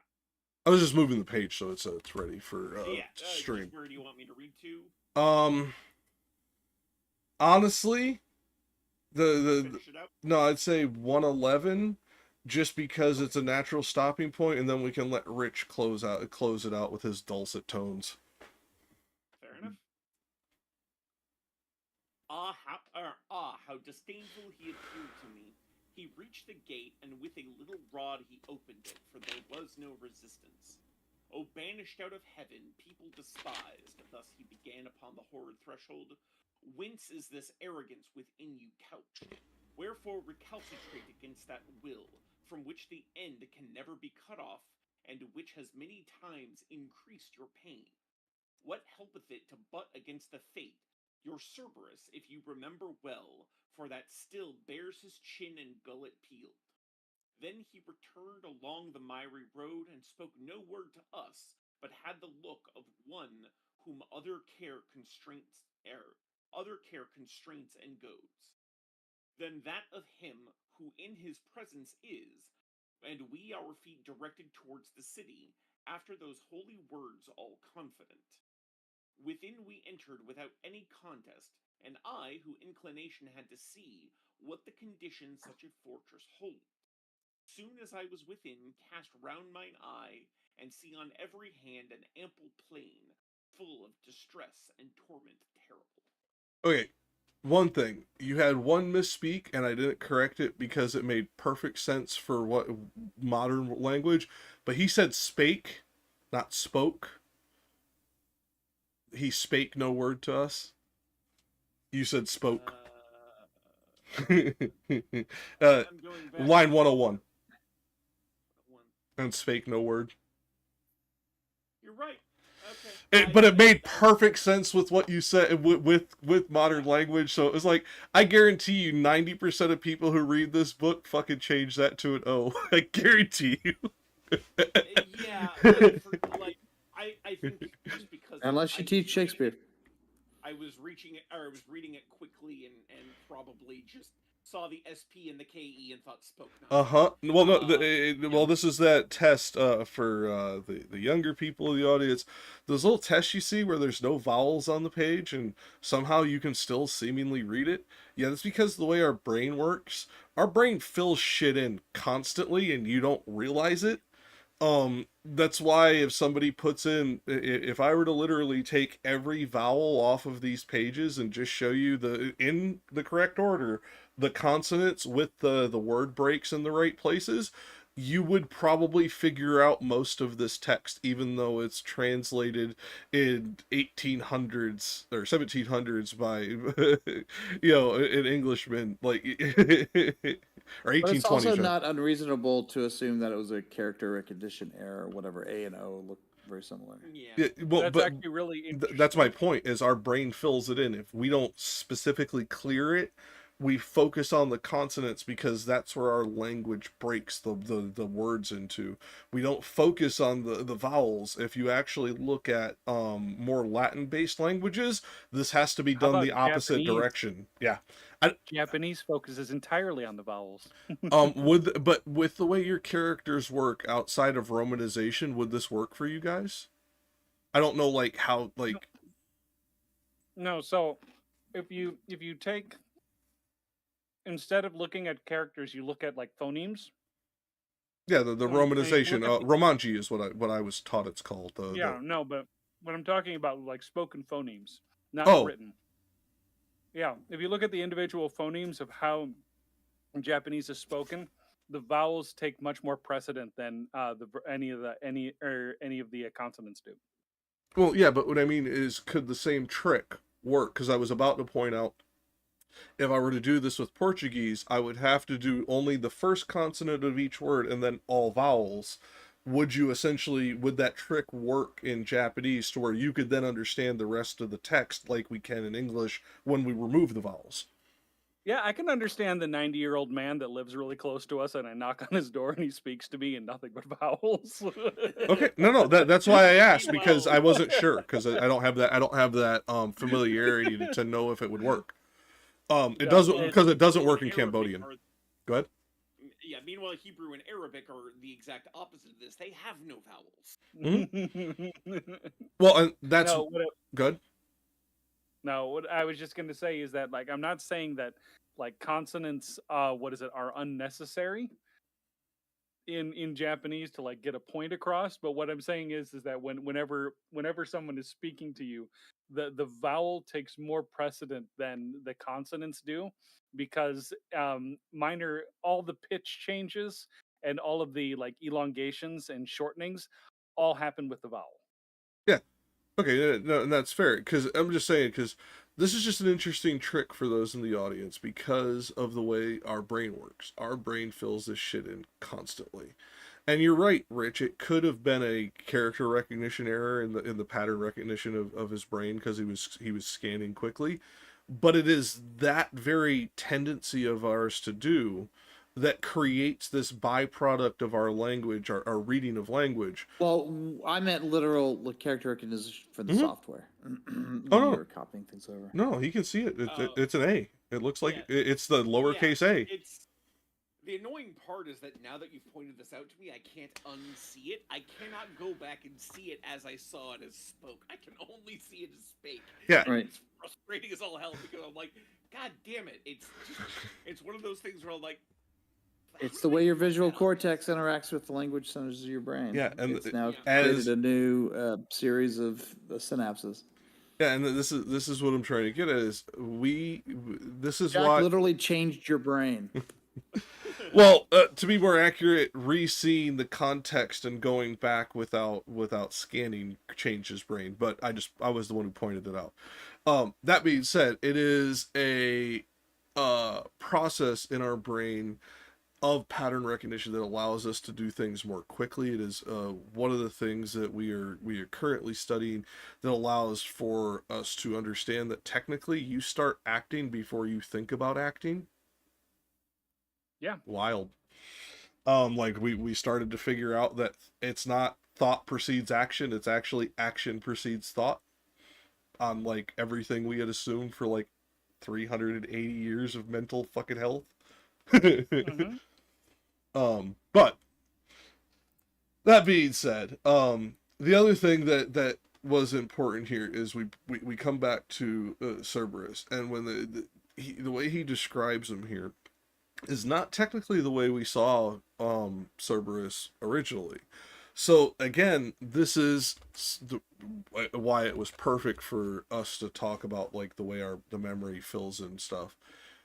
Dante's memory, because of all the horrors he has seen since he has seen Cerberus, has demonified Cerberus even further than he already was. Now he's snarling with his chin peeled back and his gullet, like it's now talking about him like he's like growly to snarly. Before he was just there and in the fucking way. He was just there. Now he's three heads, bearded, all that shit. But he was just there. He wasn't like snarling and trying to eat him. I'm just going to point this out as just a point of like consistency. Virgil did go to the bottom part of hell and came out. Uh-huh. And Yes. what is it? So Cerberus could have been mad when he was coming out. Oh, yeah, no, I'm not arguing that. I'm just saying, like, the way it reads is this kind of, like, as he gets deeper in hell, all of the horrors previously also get worse. It's not like the higher levels of hell are viewed in, like, some kind of, like, fondness of, oh, man, it was better back there. It's, as he goes deeper, everything gets shittier, including where he used to be. Like, he's like, man, like everything's fucking garbage. It's the human nature to fill in the blanks, to change our memory to fit a lot of the emotion, to fit a lot of the context. Like as I pointed out, like yes, he very well could have just had a pattern recognition where he missed it and he saw an O because he was scanning over it quickly. This is the very mundane version of it, but we do this constantly with our memory, and he's doing this here with the visualization of Cerberus, because that's not what Dante saw. yeah, every time you remember something, you change that memory very slightly until eventually what you remember is completely illusory. More often than not, yeah. Especially if there is not like contextual basis to draw you and anchor you back, it becomes very easy to do this. Which is why witness testimony in court is not reliable. Yeah. Yeah. I mean, especially given that most of the time, witnesses testifying in court are doing so months or often years after the fact. Also true. can we just change that instead of in court, just in general? Yeah, eyewitness I mean, testimony yes, is but- garbage. Well, no, we have done research on this General? where we have done eyewitness research of people minutes after the event and come. It's garbage from beginning to end. Like, it takes conscious effort to be a good eyewitness. Yeah. It just is what it is. Like, this is what all the research shows. That's why people who are like doing surveillance can be very good witnesses. General eyewitnesses to an event, not so much. That are not autistic. Well, yeah. Hell, even with the autistics, like, my memory is shit. So Yeah, it's one of those things. Rich, you're about to say something. Sorry, delay. Yeah, so there's a couple of things. Topographical note. I guess we are leaving disc because at one point, I think it's in 92, he's standing on the dreadful threshold, or Sayers calls it the dreadful sill, or the horrid threshold. This is I think this is so if the figure in question here, because it's never named, but if it is in fact Christ is basically fighting. This is what I'm getting to. Musa says it's an angel. Okay, an angel, Christ. It doesn't really matter. I forget which commentary it is. Are... One of the commentaries names it as Uriel. Okay. Anyways, regardless who it is someone opening the gates of Dis to allow Virgil and Dante to enter, since previously they had been denied entry by the residents. So this was, basically it was a divine intervention to allow Intercession, Dante technically. Which it makes sense now that this wouldn't be Jesus, right? Because that would be a pretty big deal if God. And it would came make down sense why they bowed instead of genuflected. Yes. Yes. But it is, like I said, one of the commentaries lists it as Uriel, but it is one out of dozens that say this. So I don't know where they get Uriel from. I don't see it in the Italian anywhere. Like, I've literally searched the Italian for every version of Uriel. It doesn't exist in the text. Well, Musa's commentary has the longest, most in-depth sort of it's like a 3-page thing, and it's the one for lines 61 to 105. Oh. So it's just trying to explain the whole thing.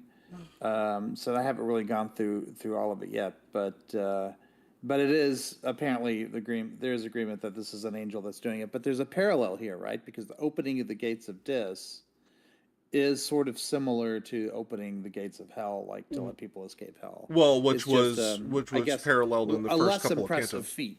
Well, no, right? it was So what paralleled in Jesus the first does couple of during the cantos. No? Yeah, because they talk about It's not a less impressive feat? No, what I said is they talk about it in the first couple of cantos. They parallel it there. They're paralleling it again because they talk about So Jesus. Yeah, so what I'm saying is these parallels, would you see an angel come down and do something that very much looks like something Jesus did, but maybe, it's not, you don't really need Jesus for that, because what Jesus did was a much heavier lift. Yeah, he broke So he they broke have an the angel. locks. He broke the locks. Yeah. Angels don't need to do that. Angels just need to open the gates. That's something an angel can do, but you needed Jesus to break the infernal locks, according to apocryphal scripture. And presumably those locks are way more powerful than the ones in Dis. If we are going again by apocryphal scripture, the locks of each gate were forged from the blood of a dead angel in the war. There was only 7 fatalities in the entirety of the war between Samael and God, and each one of those deaths created one of the locks on the gates. So the other thing I want to point out is 94 through 96. What? Yes? I was going to say, were those locks representative of the 7 deadly sins? Yes. In the apocryphal text, yes, they were. Yeah, sins lock us into damnation. Yeah, sins lock us into damnation. That makes sense. So, but this part where it says, remember we talked about how the damned are essentially kept there by themselves. Yeah, anybody in hell can have- leave at any time. Yeah. Right. So, why do you stubbornly resist that will whose end can never be? Now, there's a little grammatical problem here that I'm hoping Ancon can look at the Italian on, because it says, "Why do you stubbornly resist that will whose end can never be denied, which more than one time increased your suffering?" So, is it the will that increased their suffering? Because that would imply that God is the source of their pain, right? Or is the grammar here just not quite right? Because this would imply that it's the resistance that increases your suffering, right? But the grammar of it in all three translations doesn't allow for that. It says, "You stubbornly resist that will whose end can never be denied and which more than one time increased your suffering." So it didn't say, if it had turned it into a noun, if it said your resistance, then it would make sense because your resistance is causing your suffering. But rather it's saying you resist that will, ... which Well, increases your yes, suffering. because again, modern harmonization is that Satan or humans fall. Well, I'm not asking for that yet. I'm not at that level yet. I'm just asking, in the Italian, is there a way for the increased pain to come from the resistance and not from the will? In other words, the will of God. I would say probably in the Italian. I would say probably not, because in the 14th century, they would have viewed God as a source of suffering, because this would have been viewed as punishment. Yeah, but I'm asking about the grammar. I'm not asking about the meaning. I'm not asking about. I'm just saying in the grammar, like. I know. I was just commenting while Ancom reads on it. That's all. Yeah, just the grammar. You know, colorless green ideas sleep furiously. Yes. Exactly. I was just commenting while he was reading it. That's all. Because I'm talking, it would make perfect sense that it is the will here as opposed to the resistance, just because of the time period and the theology of the time period. That was all I was trying to get at. Yeah, I mean, so far as I can tell from the Italian, it is talking about like the grammar does point to the will being the will right. of God, that has increased the pain.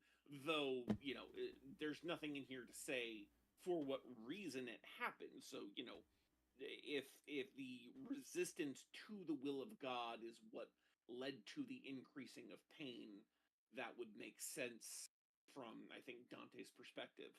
But yeah, it is definitely the will of God that their pain increase. And this is something that I pointed out, I think it was in the last canto, or maybe Canto 7, wherein I think it was the last canto, where they're in a boat and someone, like, crossing the Styx, and someone comes out of the water and accosts them, and Dante looks at Virgil and is like, "I want to see that guy suffer," right? And like, I thought that was a very odd thing to say at the time, because I'm like, the idea of wishing suffering upon someone, even a righteous suffering, seemed very strange to me. But as Jack pointed out at the time, the fact that they like it was seen as righteous to wish suffering upon the wicked at the time was a very common thing.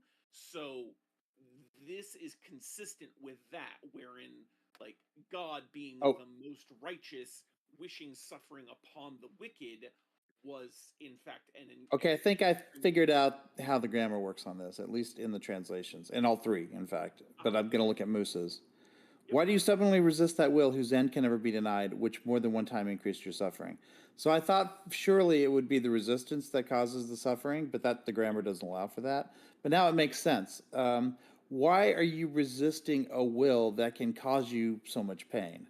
Like, this will, like, just let us leave the city. Just let the gate be open, and then you won't, like, hurt so much, because the will is that the gate be open. If you resist that will, it's causing you pain. And the damned souls are literally resisting God's will, even though it knows it will only cause them pain. But their resentment of the living going through their city is so great that they would rather suffer than acquiesce. It's like a child putting their hand on a hot stove. Yeah. Well, I mean, don't do it. That's do it. one interesting way to look at it. The more charitable way to look at it, because of the theology of the time period, is that they are talking about that God is both the source of joy and suffering in this time period. It is not Satan that is the source of suffering, because at this time period, even the mildly theologically inclined understand that at the end of times, Jesus inherits hell.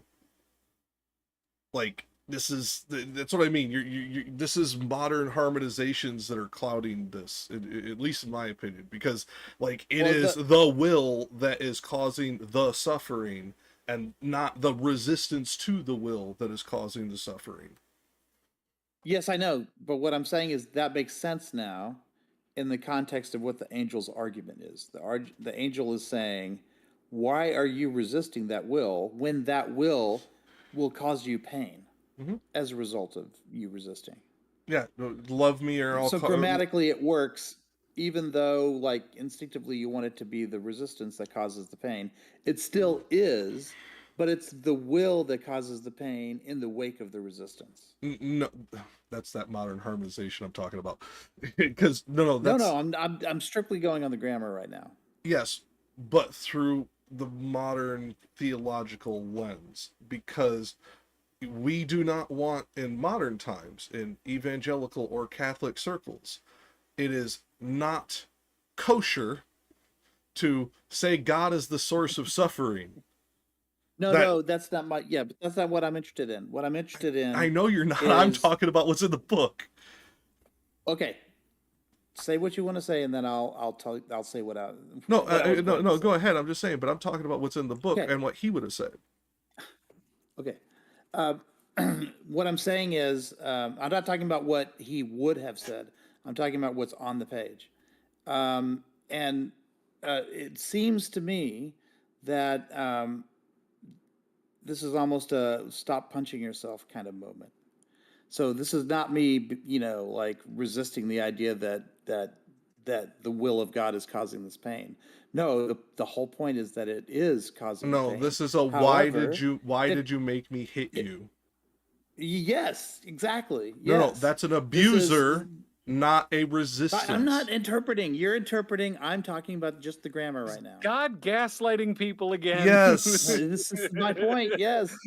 This is my point. Or I should say, this is Dante becoming, in the way that Jack keeps phrasing it, less humanistic as time goes on, right? And we're starting to see now an interpretation. Of course, this is now Dante speaking through the words of the angels. Right? So if anything, the angel is a much higher authority even than Virgil, who's basically saying that it's only that as you resist, like God's not going to let you get away with that. It's only going to cause you more pain. Okay, there's that. But why do you say higher than even Virgil?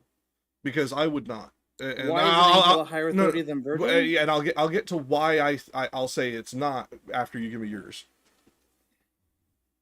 Why is an angel a higher authority than Virgil? For one, Virgil is damned, and the angel is not. I mean, that's really that simple. See, but here is why I say technically, you're right in abstract. Technically, it's not, because this is a beatification and intercession as given directly from Mary through Lucia, through Beatrice to Virgil. This would be higher than any angel. No, yeah, I understand that the person who's I'm talking technically. Yeah. Okay. I understand that Mary, who's doing the requesting, that Mary's own personage is a higher authority, right? But not everything that Virgil does is a direct action of Mary. Otherwise, you wouldn't need. No, but he's doing it in her name. Like Virgil has talents that are being leveraged here, which is why he's being requested. Well, yeah, doing that job. My argument is that, like, this is my main question. Okay, so Mary told the line of succession to Virgil to basically go down there. Who told the angel to go kick in the front door? It's never said in the text. Right, but who do you think told the angel to go kick in the front God, obviously, yeah. Exactly. God, I think, is a little bit higher than Mary on the Well, list. Yes. that I would agree with, but no, that is an inference. And by the way, I agree with the inference. But when that one commentary names it as Uriel, Uriel goes into hell often in the apocryphal scriptures. So this would be his normal stomping grounds. He may not have been sent at all. He may have seen a need in his presence. And that's why I say, if it was just the angels' authority, the intercessionary authority would be higher. If it is God's authority, you're right. But it is never specifically stated in the text. It's always God's authority if an angel does it, right? Well, it's Yeah. Dante is aware that that angel means messenger, right? So he's a messenger of whom? Oh, a messenger of God. Anything that an angel does is God's will. There's an interesting. We can get into Samael's Except for actions one. later. Except for one. I'm reading Hundreds, there's but- commentary on these passages. Obedient angels. And he's referencing earlier commentators, usually from the Italian, who have drawn parallels to both Mercury and an angelic figure. And what you just said about angels being God's messenger and Mercury being the messenger of the gods. Right. Well, In fact, that right. Dante often combines identities Right. of multiple beings into one. Technically, the church did that long before Dante, but yeah. Well, what I'm saying is, We're talking about Dante. The whole Pluto versus Plutus argument that we were having in previous cantos, like Dante has a tendency to merge identities of people. Whether or not that comes from earlier Catholic tradition is irrelevant here. I would just say contextual. I use church as a joke more for that one. But the reason I say Pluto and Plutus for him was incomplete knowledge of the 14th century of the Greeks. That is why I came up with that particular understanding, because of that.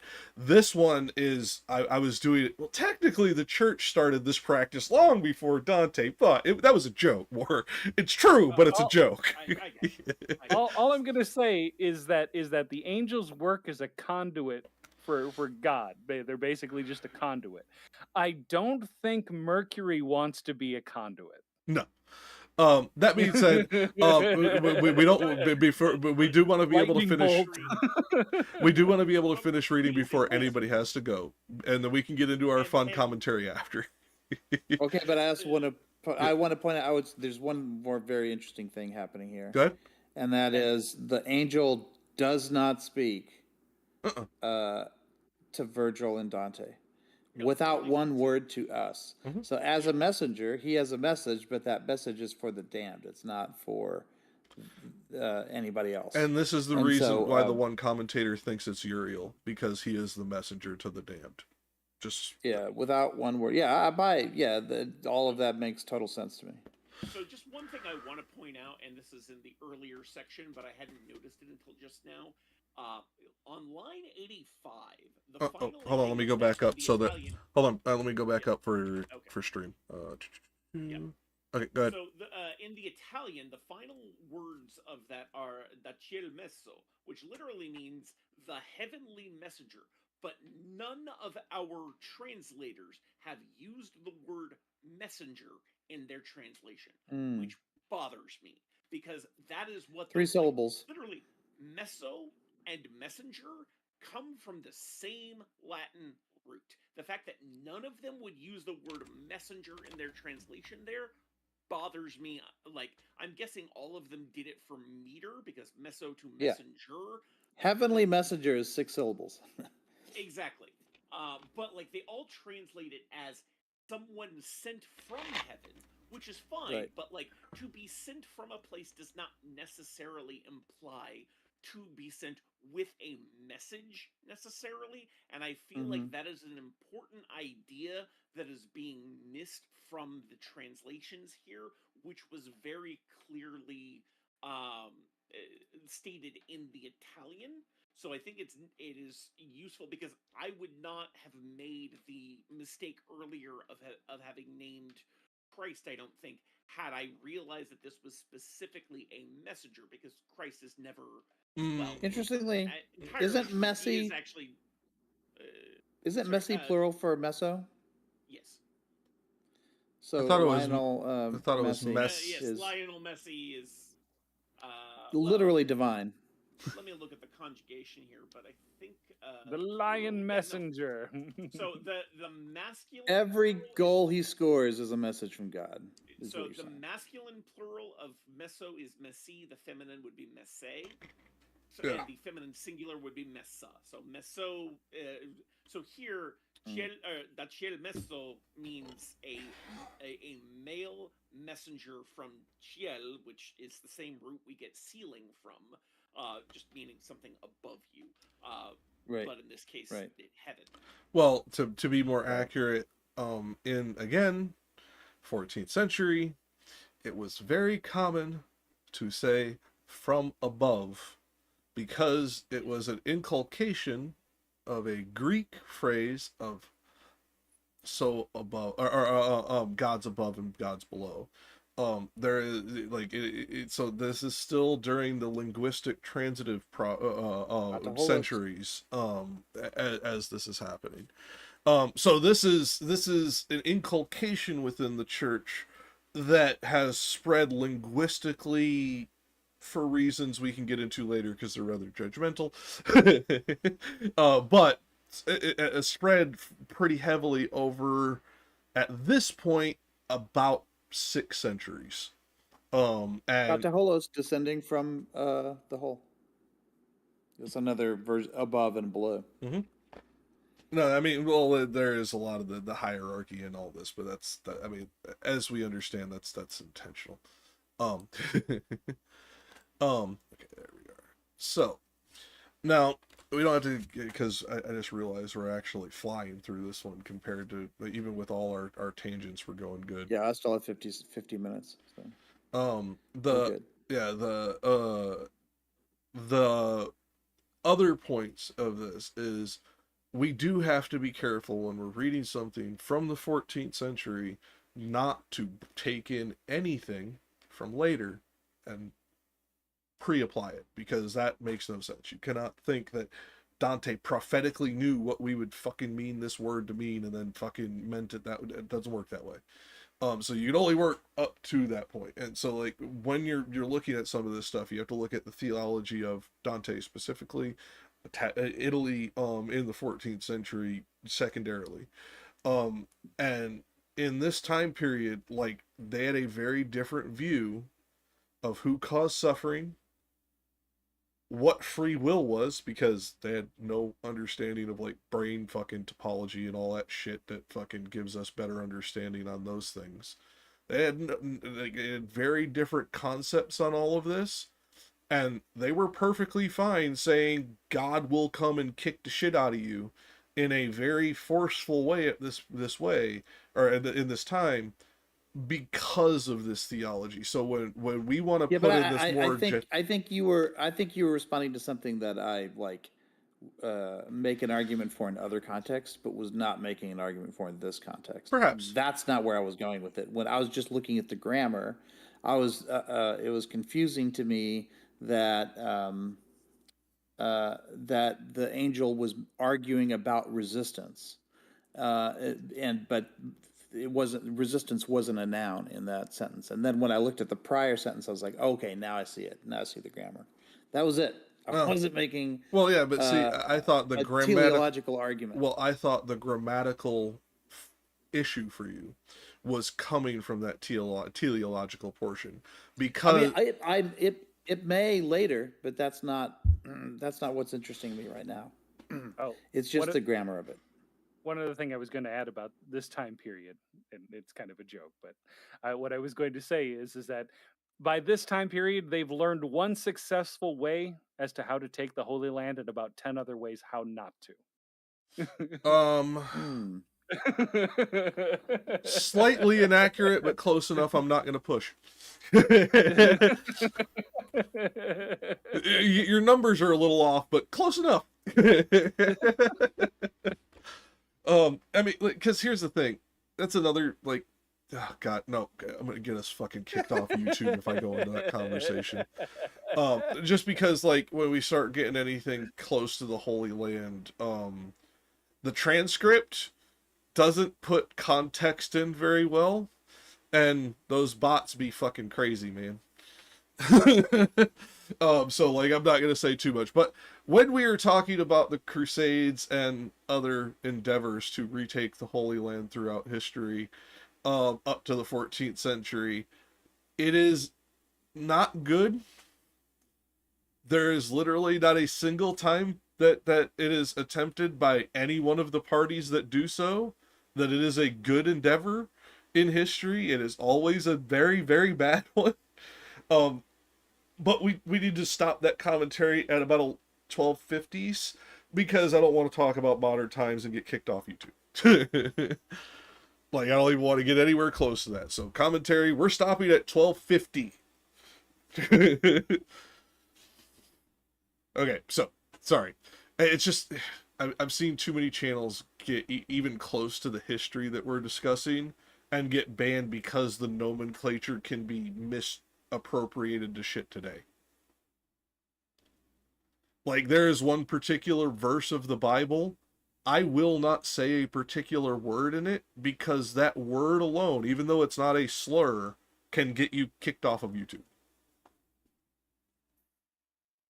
You'll have to message me what that word is. Yeah. Now I'm very curious.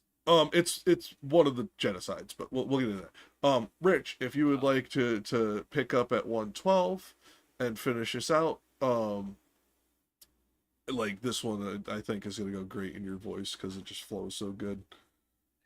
Even as at Arles, where stagnant grows the Rhone, even as at Pola, near the Cornaro, that shuts in Italy and bathes its borders, the sepulchres make all the place uneven. So likewise did they did they there on every side, saving that there on the matter more bitter, for flames between the sepulchres were scattered, by which they were intensely heated were. By which so intensely heated were, that iron more so asks not any art. All of their coverings uplifted were, and from them issued forth such dire laments, sooth seemed they of the wretched and tormented. And I, my master, what are all these people who, having sepulchre within these tombs, have themselves audible by doleful sighs? And he to me, here are the Oh God, I thought you had this word. heresiarchs. No, yeah. Heresiarchs. Those, I guess the arch heretics is what Musa calls it. Yeah. With their disciples of all sects, and much more than thou thinkest laden are the tombs. Here, like together with its like, is buried, and more and less monuments are heated. And when he to the right had turned, we passed between the torments and high parapets. And the first thing that I notice here is like together with its like is buried. So remember that conversation we had about the people passing each other and sort of being paired against each other because of being the opposite in their sin or complementary in their sin. Here, like is buried with like. So, they're categorized. I guess hell is really good at categorization. And I thought you had that word. It's heresiarch. It's not psi or c. It's say, but it's a weird word. I thought you knew it because where it comes from. In church Latin, you would say heresiarch, but yeah. Well, this would be the way he's saying it in English. Just remember, classical Latin would be more heresiarchs. Mm-hmm. Which is what he would have had the better understanding of, not true 14th century Italian. Now, Rich, why did you not stop in 122 at the very end and let Jack say laments? No, That was me. No, because it was not lamentations. He's fine. Because I mean, I'm sorry. Like, to we anybody, can put a yonder back in there if you want. Yeah, I would prefer Jack, that. what did you say was the correct pronunciation of the word? say SEA, basically like SEI instead of or The SAE. full word. Heresiarch. Oh no, it is heresiarch. Heresiarch? That is the heresiarch. Yeah. That doesn't sound right for fucking 17th and 18th century English. I mean, so far as I can tell, like at least within the modern pronunciation, everything I can find says heresiarch. Well, that's modern. Well, no, Yeah. it's a 5 syllable word, so that means the 4th syllable is stressed from from an older English perspective instead of the 3rd syllable. Fair Yeah, enough. yeah, and that's what I was going by was I mean, was English 17th. doesn't have those rules, but Well, 17th Well, and 18th you- century Victorian and Edwardian English did. Yeah, like there are certain words that, depending on the number of syllables that are inside the word, especially when it comes to like nouns, like certain like in American English, as an example, we have the word like advertisement. Okay, we say advertisement, whereas in the UK they would say advertisement. Well, they So say I thought it was advert- advertisement. ad- Yeah, it'd be yeah, vert. Well, he was just slowing it advertisement. down. Yeah, So, it's no, the stress but is yeah, on the what it- tis. the stress No, it's is on the vert. So vert, the Advertisement. second syllable in that word gets the stress instead of the 3rd syllable, which gets the stress for what is it in American English? Well, So and there are oh, sorry, go ahead. Thanks to Daniel Webster. No, sorry, there was a delay. I didn't realize you were still going. yeah. So when you're saying what heresiarchs on there, that is a stress of the 3rd syllable instead of the 4th, or not the 4th, the 2nd syllable. Well, yeah, So but I was what? Oh, go ahead. So what Amcom was saying was a stress of the 2nd syllable instead of the 3rd syllable. Okay. Whereas what I was going by was the way that a similar word would have been pronounced as the only one I could find in a dictionary that Yeah. had the phonetics. Yeah. I was going by that in period. Mhm. And Yeah. because it only has a 2-letter difference at the beginning of the word. Right, but I mean that's where you would see like the what is it the heresiarchs would put the stress on the 2nd syllable, and then heresiarchs is the 3rd syllable. So Okay, yeah, I was going by a dictionary, and that's what I went off of because it's the only one I could find. Because this word I could not find in the dictionary from that far back with the phonetic spelling. It's a problem with dictionaries as you go back. For those of you in the audience, if you ever start digging into ancient lexicons, most of them don't have fucking phonetics. yeah. And you end up having to build off of, they'll do like a phonetic of a particularly complicated word, and you end up having to build off of like words that have similar structure to try and figure out their rules. It's weird. It's the way it gets fit into poetry typically. Like, so if it's supposed to match the meter for the line that was above it, then you can see like where they thought the stress was when they put that word there. In fact, you could even determine it specifically with Longfellow. Like, where's the stress in this line compared to the next 2 lines? And he to Well, me and that would are tell the you. and he to me here are the heresiarchs. Well, it just makes sense, like, because like what is it? Like advert is a root for like British English, and then advertise is a root for American English. Like you don't hear like people speaking American English saying advert very often. So Well, For instance- in this case, the root word is heresy, and Right. arc is the suffix placed on it to denote a person who began or heavily advocated for. Well, yeah, but heresy. no, yeah, but when we're looking at it, because of the way that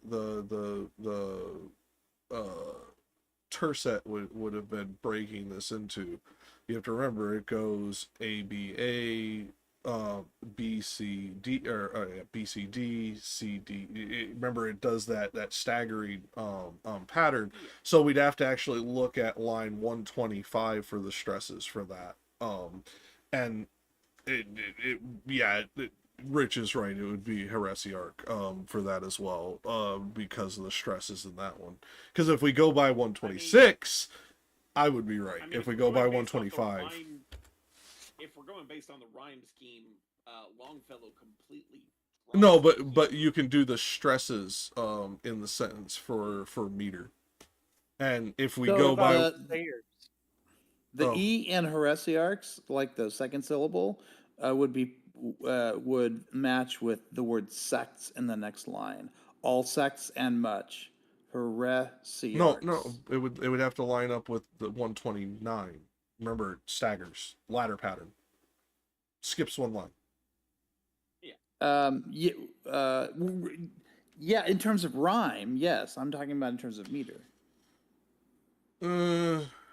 Would he not be focusing on that in his meter as well, since that is for like the spoken cadence? This is a legitimate question. I wouldn't know. He might have individual variations of meter, but the system is for every line to have the same meter. So I'm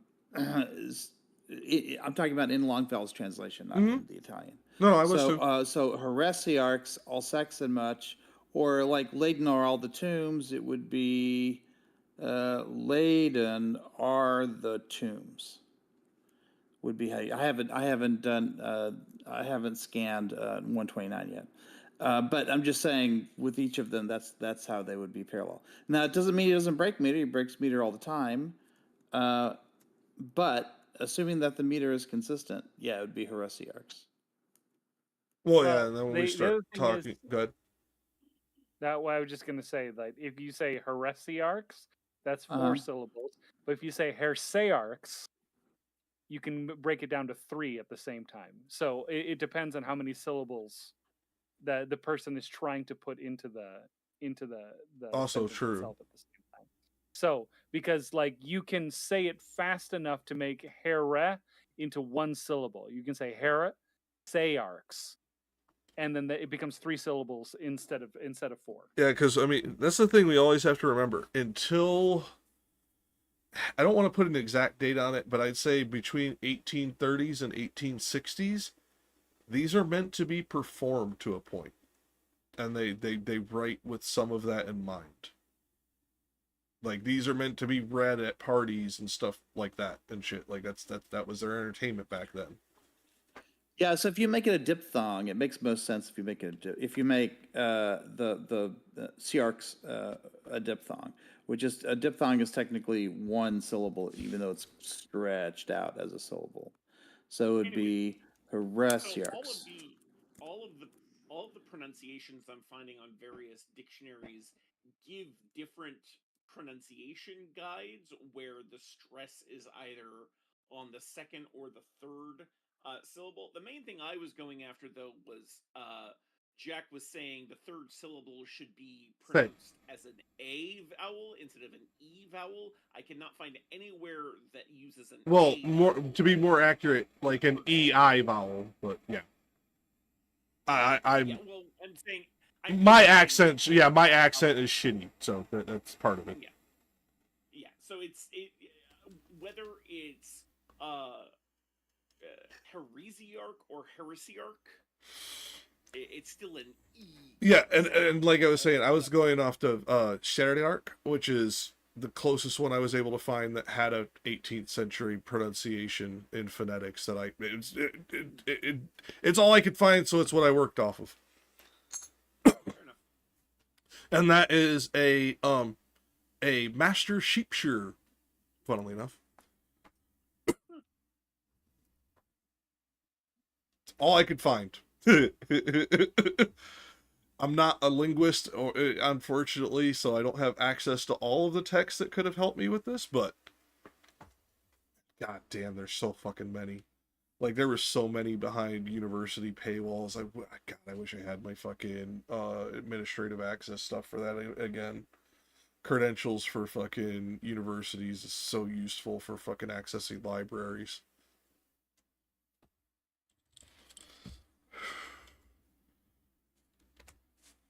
So it's laden are the tombs.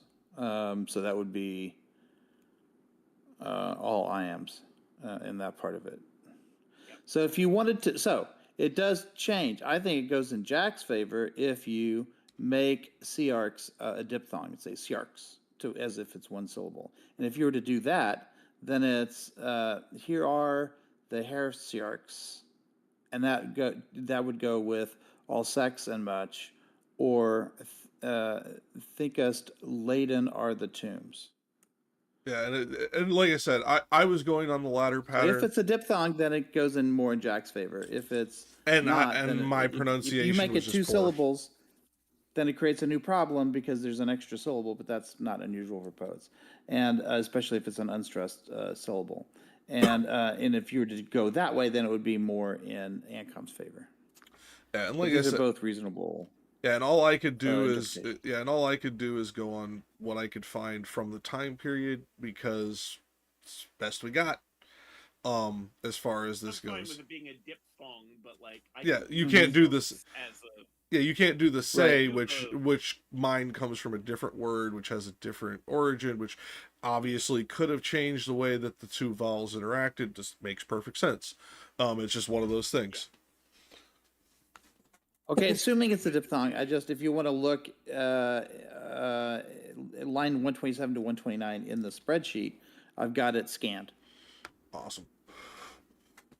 Now that being said, as we go through this, I actually call this the drama canto of hell, because God sent a Karen to deal with deal with dis. Let me speak to your manager. I'm gonna open this fucking door. Let me speak to the manager. I mean, like that like I even tried it because Beckett was covering drama shit last night, and he was reading that stupid fucking book. But I even tempted him. Go ahead. I was saying my interpretation of this is not that the messenger is the Karen, it's that Virgil is the Karen, and he brought down the manager. No, he didn't. No, because they didn't speak to Virgil. Virgil didn't speak to didn't get the like that was Virgil ran into a problem and help came. Like he didn't do shit. Virgil was such a Karen.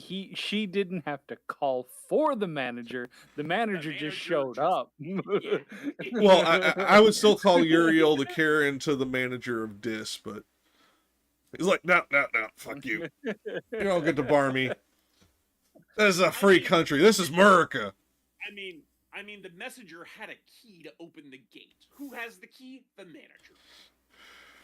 Yeah, fair enough. That's true. That key was actually the heel of his sandal, but This is that. By the way, I will point out that theologically, the key bothered me because why would he need a key? All the locks were broken when Jesus went through hell. No. Those are the locks into hell, not the locks of Dis. No, the locks of all the gates. There are many locks in different places. Not all the locks have been broken by Jesus. Just it was a couple. said, like in the previous canto, it was said the gate whose latch is still broken, referring to the gates into hell. All the gates inside hell can still be locked. No, latch. No, your latch. We're talking. Yeah. No. We're talking latch, not lock. Latch in that case would have been the bar, not the lock. I'd have to go back and look at the specific wording. If it says latch, it's talking about the bar that goes through the fucking the portus holes on the back of the door, not the locking. If the latch is broken, then the lock won't matter, right? Yeah. So either way, the angel kicked open the door with his heel, and that now it's just a hallway. Yeah, it's no longer a door. Well, this is why theologically it bothered me because of Sounds the key, like from an old Western. The key aspect. Now, imagery it made sense, but theologically it didn't, because there would be no need of a key, only need of removing the bar, because you could always rebar a door, but you can't put a fucking new lock in that was made from the death of an angel. Where do you get the new dead angel to make the lock? The trouble is, like, the lock won't. You can't open or close the lock anymore. So if you put the new latch in, you won't be able to use the lock to secure it. Yeah, which means the bar can be broken easily. That's what I mean. It can't be a replacement of the lock. You can replace that bar. You can't replace the lock that is uniquely crafted from a dead angel. Like it's that's the problem with why the locks can't ever be reforged. That's part of that's part of the scripture, well, apocryphal scripture, but part of the scripture. Go on. All right, going back into the previous canto because it's at the very end. So it's Virgil saying, after they even denied him entry into Dis, he was the one who said basically, "There's already someone coming. This arrogance of theirs is nothing new. They used it at a less secret gate, so depending who you go with the translation here, which finds itself without a fastening still." Musa says, "which is and will forever be unlocked." Thayer says, "no bar remains forever above that door." So, like, basically, it's just saying the door will be forever open. It cannot be Truly cannot barred. be locked again for whatever Yep. reason. But it does also indicate, and this is something I'd forgotten from last week, which is Virgil was like, "Yeah, there's already someone coming." Because he knew that, I'm going with he called the manager. Virgil. Well, I'm not saying he called anyone, because I'm just saying just showed up because, like, it's the intercession. It's the process of the intercession that it would be anything that he would need to get him through the process of getting Dante to heaven would be granted him. It is part of the intercession within hell belief within But intercessions Catholicism. are typically asked for, right? Like you ask for an And intercession. he knew, like he But said, it was and asked now for decided- by Mary and Beatrice, not Virgil. That's all. Okay, Virgil's so part of the basically, intercession. Virgil went to his manager, who then talked to the other manager. Yeah. Virgil. Yeah. Virgil would be the first manager. Virgil would be the first Oh, manager. Virgil went and talked to the mother of the manager. Pretty much, yeah. Yes. I mean, just to add the joke to it, but yeah, I mean, because I mean, really, Or it's a series of Karens. well, because the reason I break it the way I do is he knew he was coming, came from the intercession, and did not summon him. That's why I didn't think there was any interaction, etc. And that's why I always took it as Uriel was the one, let me speak to your manager when speaking to the city of Dis. Because it was like, hold on, no. Let me go get my husband out in the car. Talk to the manager, shit. Because you know that Karen too. What do we call those ones? Karen by Munchausen. Because they have to bring their husband into it. Yeah. So the language used here, he's talking about, or so Longfellow mentions a little rod. Musa and Sayers call it a wand, but either way, he gets there, the messenger, he touches this rod or wand to the gate, and it opens up. So that's why I say it's the key. Zip of the effect. flop. Well, I mean, not euphemism, jokes aside, if we are talking about, if this is Uriel's particular choir of angels carries rods of great power instead of swords. So this would be congruent with his choir of angels if it's Uriel. If it's not Uriel, who the fuck this is doesn't really matter, because it only matters if they're named. Hey, phonetically, it also works if it's Uriel.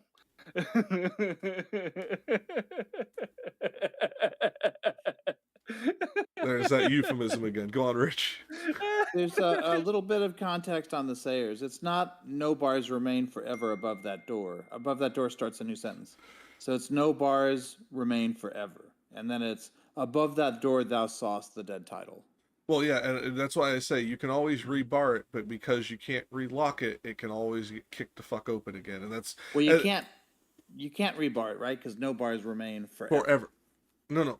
Well, the way I would say is you can bar it, but it would never remain barred. It's one of those things. It would be a futile effort, as opposed to you can't do it at all. It wouldn't be impermissible. It's not like if you tried to put the bar there, there's some fucking magical force preventing the bar. It's just a statement of fact. It's just a statement of fact that there will never be another bar there. No. Like that's it. Like the bar, it will be barless forever. No. Not that it isn't allowed. It's just it will that's its fate. Like there will never be another bar there. No bars remain forever. No. Well, again, that depends on intonation of the final word that you're implying finality. Whereas I would say it would be you cannot keep it barred forever. No matter if you bar it, it's still going to What's the eventually be Italian? opened. What's the Italian? Sorry, what? Barred forever. Forever. Yeah. The word forever, like No, what it's does in it imply context. something other than I'm what we saying think it's of the when we think bars and forever? the hinges. That the angel literally kicked open the door and literally blew it off its hinges, and the bars and the hinges were even taken out of it. So Well, what do you, it can why would never the be barred again. why would the Right. but it doesn't say hinges. That's the where do you get that part? It's the bar that crosses the door that breaks when you break open a door with a battering ram. The doors don't come off their great hinges. They fold open as the big fucking piece of wood in the middle snaps. Like it's the bar that's where the hinges come from. I'm just trying to give this imagery of an angel coming down and literally kicking open. Yeah, you want Uriel to be kicking, you want Uriel to be heavenly shaft. And by kicking it, I mean he's hitting it with his rod. Yeah, like I said, you want Uriel to be heavenly shaft. Bad motherfucker, shut your. Like, I mean, that's really what you're doing, and I get it. It visually it's appealing, but where the hinges come from, it's bad enough just kicking the door open. Sorry for the irreverent humor for anybody who's religious. If you're getting through Dante without getting offended, good luck on the rest of what we're saying. Like, honestly. So from what I can tell here, unless there's a word I'm missing, the use of the word forever is not really warranted. Really used. So yeah, it's not warranted because the literal translation of this is just basically what Longfellow says, which continues to be without a lock. So yeah, and it's not a bar; it's a cereme, which is a lock, not a bar. Although it's perhaps it implies both. But it says no bars remain forever. But yeah, Longfellow's more accurate when he says without a fastening. Well, he says fastening, right? But cereme is translated, at least the dictionary entry I found said locks. Yeah, the word cerame is an alternative word of the form of the word ceramento, which can mean a fixture or frame, doors, windows, shutters. It could be a lot of different things. So it's like it's an ambiguous term. Yes. Yeah. Well, it is a gate or a portal would I think be a portal covering. Wait a minute. Dante being ambiguous. Well, this one isn't Dante. This is just that fucking word in Latin and Italian in general. It's essentially a portal covering is the most reductivist way to phrase what it is. He chose it. He chose it. To go into the Italian etymology here, it comes from serrare, which means to close or shut or to clamp shut, with the suffix mento, which is just basically how we turn nouns into or verbs is it into Dr. nouns. Demento?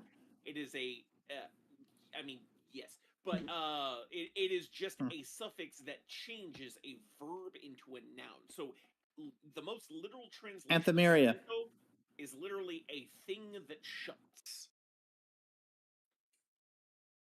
So whether or not that is a lock or which is still found without things that shut or a thing that like it does. There's no closing mechanism on it. Yeah. So it is still found without something to fixate it. It is the more accurate way to say it. That's why lock is more accurate, and why the etymology goes that as it goes through history. It's interesting that Musa and Sayers add the extra connotation of forever, and Longfellow doesn't. Because it's the way that it is phrased is not meant to mean it can never Like there is an invisible force or mechanical incapability of closing it. It's that no amount of effort to close it will allow it to remain closed. It's just showing the futility of the effort as opposed to the inability of the effort. There's a So circle of hell. if I were to translate this in the most literal way possible, la qual sans deserar me ancor si trova, the still without a device to shut, and To fixate. Oh no, it was Yeah. right. The thing without to shut still is found. The thing without to shut still is found. So basically, it's still without something to close it. And like I said, that's going to be another circle of hell where somebody has to spend eternity trying to shut the door of Dis. Yes. Hodor. It's going to be Hodor. Yeah. Poor fucking DJ. Old door.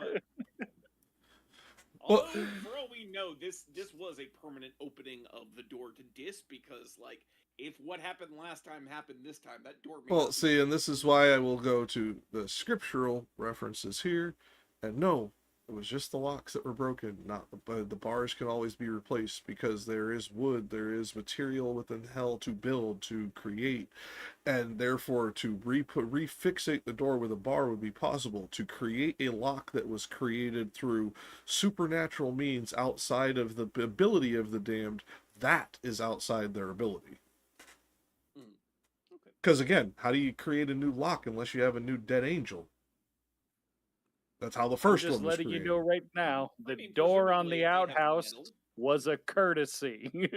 It doesn't have to be on the outhouse. Yeah, well, yeah, but you can make one. But more, my point is, you're affixing a padlock to a bank vault.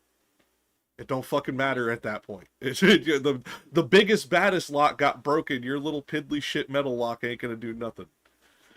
I've got a master lock. Well, it required an angel to open, so it does do something.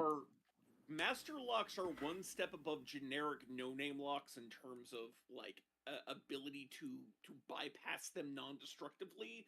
Like, they are, like, you can shim open, you can rake open, you can comb open almost every. We do not endorse this for criminal activity. This is for educational purposes only. Sorry, we're on stream still. You can whisper sweet nothings into its ear and it'll open for you. I'm saying nothing that people wouldn't be able to get from the lockpicking. I know, but he says the same disclaimer. That's why I'm saying it. Yes. Well, okay. I will give the exact same disclaimer that LPL gives. Stay safe and stay legal. Yes. Do not pick open or in any other ways bypass a lock that you do not own. Yes, or have not been asked to do by said owner. Yes. Yeah. YouTube. Although then some states require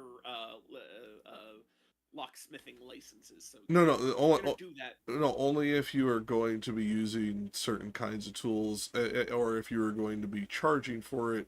If you are just being asked by like a friend to do it, you're fine.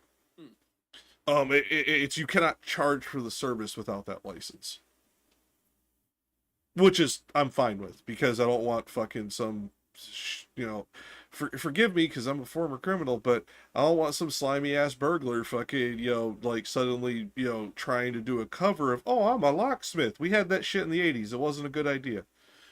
It was a bad idea. We had them all over in every fucking pawn shop. It was very, very bad idea. I'm just sitting here with my little jar of lockpicking tools on my desk. Well, yeah, but you're also not the scumbag who's doing dumb shit that we had back in the day, which is why I'm talking about this, because it's like, nowadays, lockpicking's a hobby. People do this shit for fun, like a puzzle box.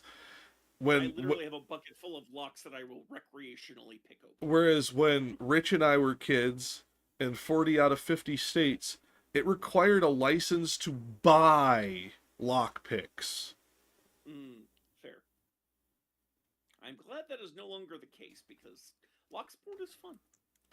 Well, also, look at what fucking lockpicking tools are. There's no way you could fucking prevent somebody from making it. That was essentially it's the same. The reason why we got rid of it is the same reason we got rid of prohibition. We couldn't fucking make it illegal because we couldn't stop people from making the shit.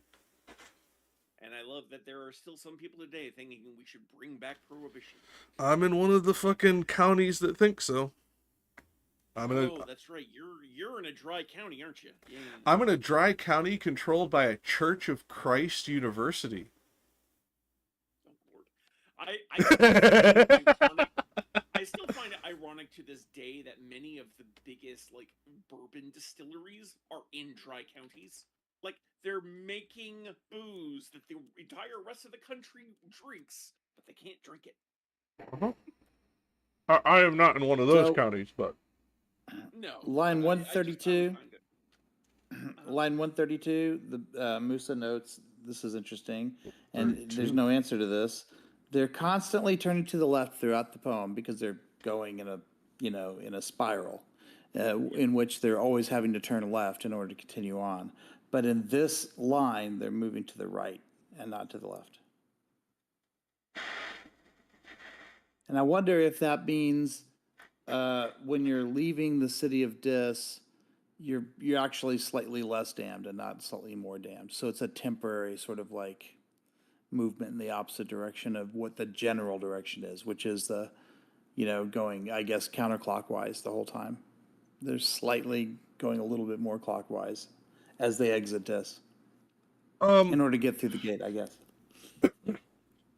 that's one Because way it's a to circle within a circle, right? Because Dis is itself a circle. Yes, but it never specifically states that you contraflow. Like that's never even indicated within the text. Where I'm not saying you're wrong, but where are you getting that? Because I did not see that. Because if you're right, I want to point it first of out for all- whoever's watching. Well, I get it from then turning to the right, we moved ahead. Everywhere else, it's always turning to the left.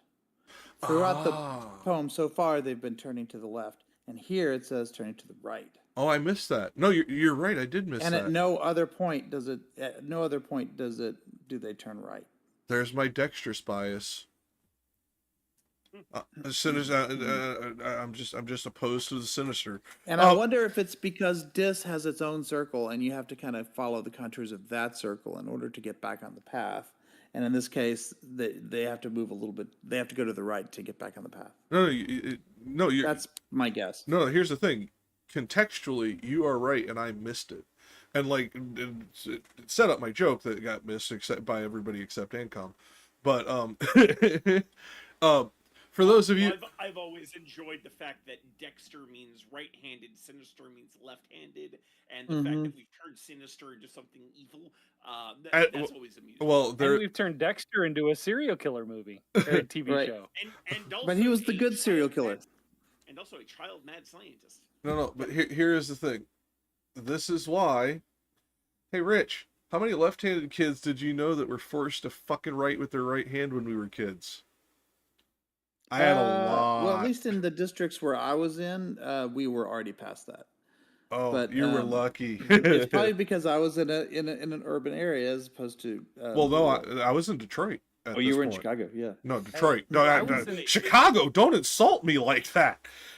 Rick, Sorry. When did you move from South Africa? I don't know how long you've been. No, I was born here. I was the first American in my family. Yeah, he's first generation okay. South African. Yeah, Oh, I got you. Okay. I for some reason literally I thought African you were, American, and not just African. Yeah. yeah, no, I thought you were. I thought you had moved from Africa. So. No, my family moved here like maybe a few years before I was born, but maybe 5 years before I was born. Oh. Yeah. It is. For those in the audience, yes, this is where this comes from, and this is why in the practice for much of the English-speaking world, it was not as bad in Latin-speaking countries like France and stuff like that, but very heavily in the Anglo-Saxon, English-speaking world, it was considered a sin to be left-handed, and it was something where they would literally tape left-handed students' hands to the desk and force them to write with their right hand, and beat the left hand if they were caught writing with their left hand. Yeah, this is specifically Catholic school teachers who did this, right? I didn't grow up No, Catholic, this was so I wouldn't this have... was public school. I No, was not in the 70s. Yes. Well, okay. It was unusual in the 70s for that to continue in public schools. That may Whereas be true, in, but I was about to say, yeah, this was public school. Catholic school was high school schools- for me. Were you Catholic schools, that's rural or entirely urban? different. I was urban as fuck. I was Detroit. Oh yeah. So right. So but you said you went to Catholic school, right? For high school, not elementary. Well, elementary still would have been in the 70s. Yeah, it was unusual in the 70s, from what I understand. For the, like, I would hope in the 70s. I was born they in started- 69. I didn't start school as a fetus. No, what I'm saying, they changed, right. So by the mid 70s, most public schools weren't doing that anymore. But Catholic schools, Maybe it's it because we persisted had a little such a bit maybe it's because we had such a heavy influence of Catholic culture on Detroit at the time. It could be. Maybe that's why, but yeah, it was public school where this was happening. yeah, not where I Well, because we where I grew were up. by the time you're that in was high done. school, like you're not. This isn't a thing. Like at least I remember learning in either early middle school or late elementary school. I remember learning that it used to be that way. I remember learning that used to be that way, and it isn't anymore. Oh, you know what it so- is? It was probably state by state, and when which states got rid of corporal punishment, because then it was only the private schools that were allowed to do corporal punishment. That's probably what changed it each Well, I place. just mean encouraging right-handedness over left-handedness was not a thing when where I was growing up. Like even if there wasn't I'll be punishment involved, if it was I'll be just honest. telling the little Johnny to use the other hand was not a thing. I'm gonna in be my honest. schools. At least here in Arkansas was, at least here in Arkansas it was still a thing because 2 of my kids are left-handed, and the schools tried to make them not to that extremity, but tried to influence them to learn to write with their right hand. So Mhm. my cousin, who is about 2-3 years younger than me, was ridiculed by nuns in school for being left-handed, and this was 30 some years ago. Yeah, so 90s, Yeah, we're 80s. We're talking the Yeah, it persisted 1990s? more in Catholic 90s. schools than it did in public schools. Yeah, and that's why at least for me, it was public schools where this shit was happening. But I'm at least when I was still in public schools, like corporal punishment was still a thing. Like, but that changed like as I was going through school, and that would have been for let's see, you're 3 years older than me, Rich, but we would have graduated roughly go. this. Oh, you have to go. All right, Oh. take care. Well, yeah. Here we go. Yeah. and- I think he and I would have graduated roughly the same time period of 87. Just because of the way I skipped grades. And that would have put it in 85, where like corporal punishment was pretty much gone everywhere but private schools. Yeah. So, that 'Cause beats even with me in high school, I got corporal punishment in high school, well, yeah, but and this is we're talking like late 90s, early 2000s. religious school or the whole time or okay, Nope. yeah, okay. I was about to say, as far as I know, there was only like one state that resisted this shit into the 90s, like in public school, and like most teachers wouldn't do it. They just wouldn't change the law. Yeah. And I think that was Oklahoma. I'm going to drop off as well. It was good talking to you, gents. And Yes. I will see you later. Yes. And we can Take care. get